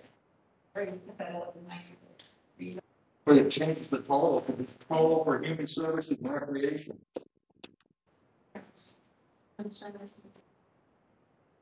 Recreation is part of COA and library, so that's why it's set up that way, because recreation is under public works and food recreation. Okay, so we need to back that 1190 out then. Yeah, just on that. So let's go back to the original total. Oh, okay, yeah. Okay. I got it. So the total for human services. Oh, this is all right, so that's 149,389, doesn't change. Okay, debt schedule, DPW truck of 47,000, that's the anticipation. Yeah, that's my first. Payment on the truck, and road and building improvements of 200,000, and it's a debt exclusion money. Okay, and that's a total of under debt of 247,000, which is pretty good. Yeah. So, debt insurance, debt issuance cost of $1,100 and change, interest of $24,106 for a total of debt of $272,206. Pretty good, right? Employee benefits, Berkshire County retirement, 163,121. Unemployment, $12,000, level funded. Health insurance, $207,097. Life insurance of $1,400, it's low.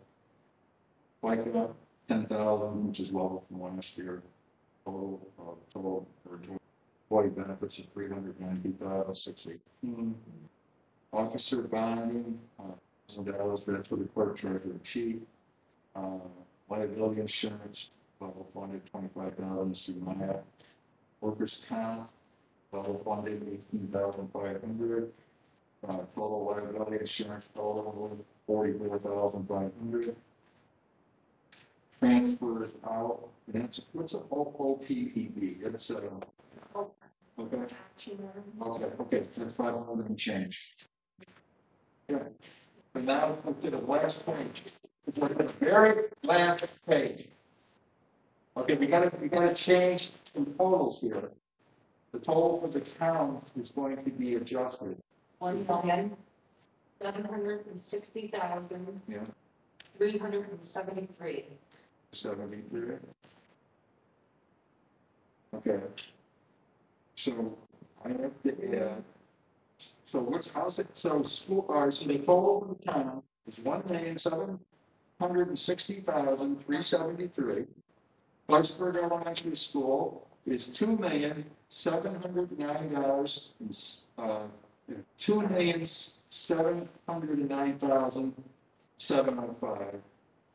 Northern Berkshire Regional School District, which is McCann Tech, is $347,942. And what's our total now changed to? $4,818,020.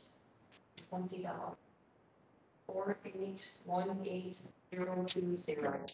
So I move the total for the town of Clarksburg FY22 budget requested will be $4,818,020. Motion would be in order to move on total.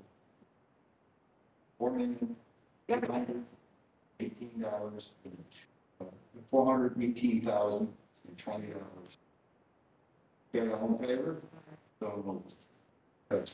Well, now, we gotta go to the, next thing up here is the annual town election and annual town meeting warrant. Okay, so we have a copy of it.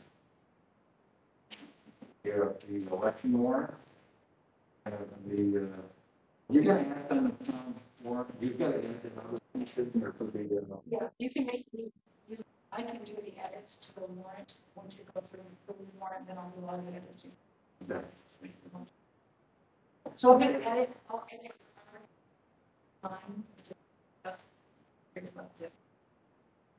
Okay, I'm going, here's the annual town election warrant, the Commonwealth of Massachusetts, to any police officer in the town of Clarksburg, in the county of Berkshire County, greetings and names.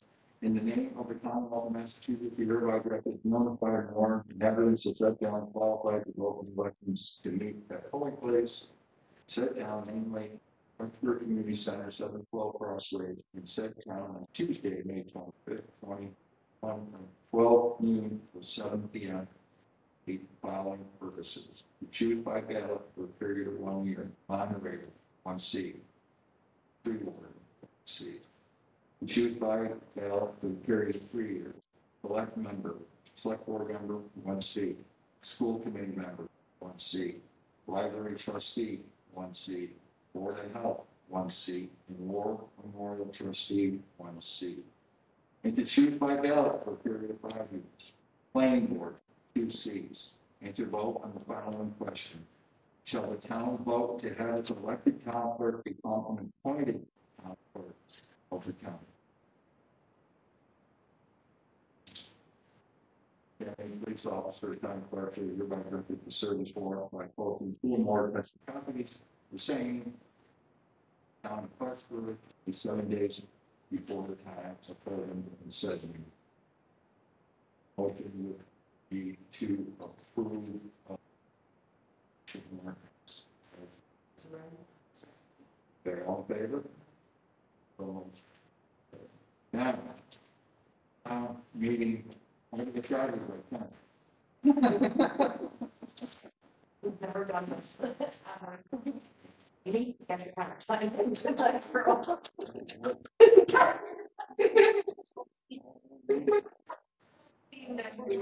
Okay, the annual town meeting warrant, let's see here. Fiscal year 2022 articles to be voted on. I don't need to go through all the articles, so. Your meeting. I don't know. It's the all. Yeah. Say Article 1. Yeah, I'm just gonna go, I'm gonna give you the number of articles, we're gonna add 1 more article in, correct? The rec fields? Or is that already in there? Yeah. Okay, so the motion, we have a total of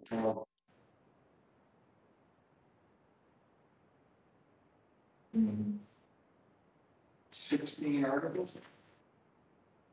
Depends on what you want to do. Want to move money out of free cash or use the taxes, and if you want some money.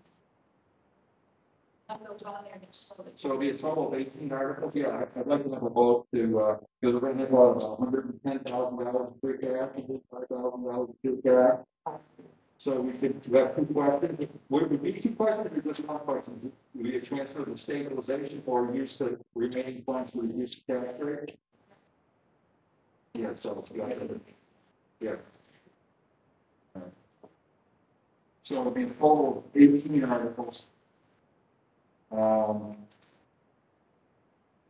Motion would be to approve, in the town meeting warrant.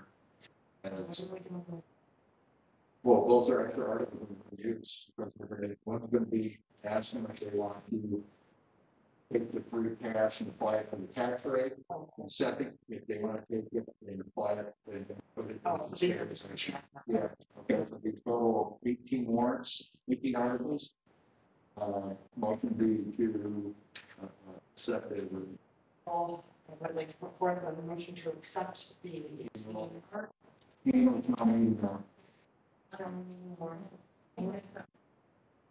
have, what you have 113,700 in cash with, articles 13, 14, and 15. Drawing down from free cash, so 113,000 left, so you can, some in stabilization, you can use, 50 for one. A portion of that total or the stabilization. Or, and then the only thing is, my question, say, Article 16, if you took 105,000, if they want to use some of it or put the full balance in stabilization. So we wouldn't have to go, because it's going to get confusing. Right? So they're asking, they want to use part of it or put part of it in stabilization, and then we're going to have another article. Do you want to apply the total to the cap to reduce taxes? Well, you have to give an amount. You just actually want to transfer such amount from free cash to reduce the taxes. Want to transfer X amount from free cash. We can like do that under one article. We did on a separate article. Okay, so look, I think we're going to have a total of 18 articles. So like one could pass and one couldn't, so then you're. Right. Right, okay. So you can have $113,000. Okay. 113, okay. And so if we take 3, which is current, we're going to ask the voters to consider $10,000 for Yeah. $52,000. Increase it. And 65,000 for the record. So it's 748. 113,748. Okay, so motion to move the articles, 18 articles, out of written for these. So that's why I put these crossouts in there. You can just change the amounts. Yeah. If you want to do, 60,000 stabilization, if you want to do 50,000, at least use the 110. Well, I want to put 110 right into stabilization. We don't know what revenues are going to be from the state. yeah, we don't. Yes. Yes, No, the budget's going up $200,000, but if our revenue increases by that, then it's going to be a big wash. So we got to plug in 65K here for free cash for improvements in recreation field within, right? And then to see if the town will vote to transfer from free cash, reduce the tax rate, or take action related thereto. So what would you do? How do you feel about reducing the tax rate? Should you want to take the free cash and put it in stabilization? When can we use money out of stabilization? We have to pass it by town vote. So Yeah, it's just a citizen. So we have to have it if there's an emergency, we have to have a whole special town meeting to appropriate and money for stabilization. how much is it? There's 250 in stabilization. It's around 200 in stabilization. Stabilization. So we have a choice of the remaining balance, which is 113. You said 113. Yeah, we can either apply it to the tax rate, or you can take half of it, apply it to stabilization, the other half apply it to the tax rate. Whatever you want to do, it's totally up to you. Free cash is period. Free cash. Goes away. So we got to. So let's. You want to plug the whole thing to tax rate, or do you want to put some stabilization? I think we should put a little bit of stabilization.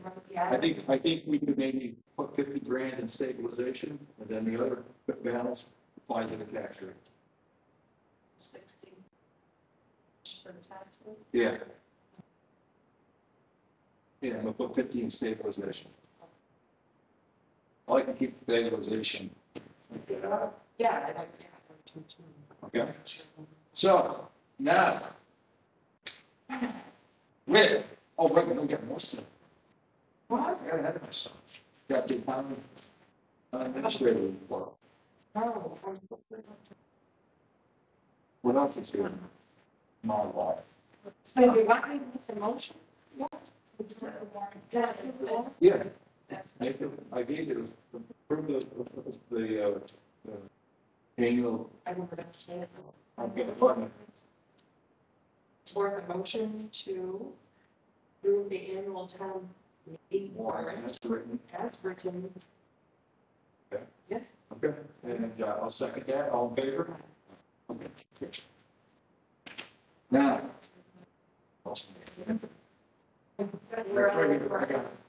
Okay, next up is town administrator report. I usually have something. Just to push it past down. How long drive do you have to go home? 45 minutes. Okay, just to let you know, project's finalized, looks like by, DPW garage, we anticipate that project being complete next week. And we did get an extension on the housing mitigation plan, still working on the RPC for vulnerability program, and getting all of those things to get plans in place to be eligible for projects. And the annual town report is not available at town hall. That's it? Thank you. Okay. And, old business, none, unfinished business, none. Topics not reasonably anticipated by the chair, nothing. Public comments? Oh, good time. Oh, we do, okay. Oh, we do have some. We have a town clerk resignation. The temporary town meeting. So, I will read the communication dated May 12th, dear Clarksburg Select Board. It is with mixed feelings I submit this letter of resignation as a temporary town clerk effective June 30th. I've recently been experiencing great success with businesses that I run and have gotten to the point in which I cannot manage this job and demands of those businesses that I'm against. I've grown in such a passion and love for this role, and Massachusetts Town Clerk Association has been a powerful resource and inspiration for the changes and efforts done to strengthen my department. Similarly, Paul McClatchy has continued to be a good resource for this office. The growth of the work in my department is primarily because these resources were available and answers to all my questions. I've chosen June 30th, 2021 to ensure that there's a strong support system for the annual town election convenience. I have also chosen this date because I want to commit to a smooth and peaceful transition. I believe that this is possible. The system that I have built to bring only prove their success in this moment. I feel that this office is in a good place for this transition. This is only a good time of year to bring someone new and I can help you spend some time working alongside me to bring the day-to-day functions of the office. I recommend the select board list this position as soon as possible to ensure that the new town clerk can have proper and needed training to thrive in this role. Ideally, it would be great to have a new person come in beginning in June. Good wish. So that we have plenty of time to work together to pass this role. I am grateful to have worked alongside some professionals and committed staff in this building. They have been available and timely with any help and created such a powerful environment. I need to express extra thanks to Warden Jean Moultrie. Simply have no words to describe how much Jean has helped me since I took over. I cannot stress this enough. Clarksburg would not have had these two elections without her. My appreciation and praise of her indescribable, and I hope that she's recognized for her hard work. Urge the Select Board, Town Administrator, Finance Committee to continue to invest in this department. Town clerk is a necessary function in local government. Requires a lot of work to maintain efficient records processes, necessary documents, and maintain the very core of our democratic through the elections, planning, and managing role. Town and city clerk has grown tremendously over the years. And if the town does not commit to supporting this role in the ways it needs, Clarksburg will continue to face constant transition of staff. Ultimately, a great tax on our residents. I appreciate all the work that the town has done to get this role to a stronger place for the next fiscal year.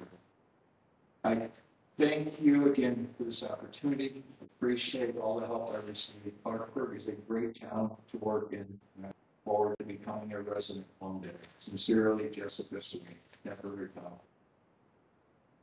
Motion would be, Fourth, you're comfortably put forth a motion to accept this Jessica Sweeney's business. effective June 30th. Effective June 30th, 2020. I'll second that. In favor? I'd just like to also say, thank Jessica for her time. She did make some minor changes. She, again, during the staff meeting last week, I talked about the importance of efficiency that have been brought forward in the town of Clarksburg, and she was one of them. Continue to get better at what we do. So I just want to thank her, and hopefully you can find a good, suitable replacement. And the voters will let us know within 2 weeks if we can appoint somebody or we have to go through the elected process. So that's it. And with no other business. You don't have to town clerk. Right. Whether you elect some, whatever. Town. Well, we gotta get it. We gotta. Yes, but I would like to read the county, can we, before you do your meeting, can you go ahead and vote for? Yeah, Yeah. yeah, exactly. Thank you. No matter what happens at the polls. We're gonna stay. Okay, for the 10th time, with no other business in front of us, I'll entertain a motion to adjourn at 10:10. I'd like to put forth a motion to adjourn this meeting at 10:10 p.m. Hallelujah, praise the Lord, have a good night. And before I second that, I just want to thank everybody for taking time to this meeting. I'll second that. We are adjourned. I can use,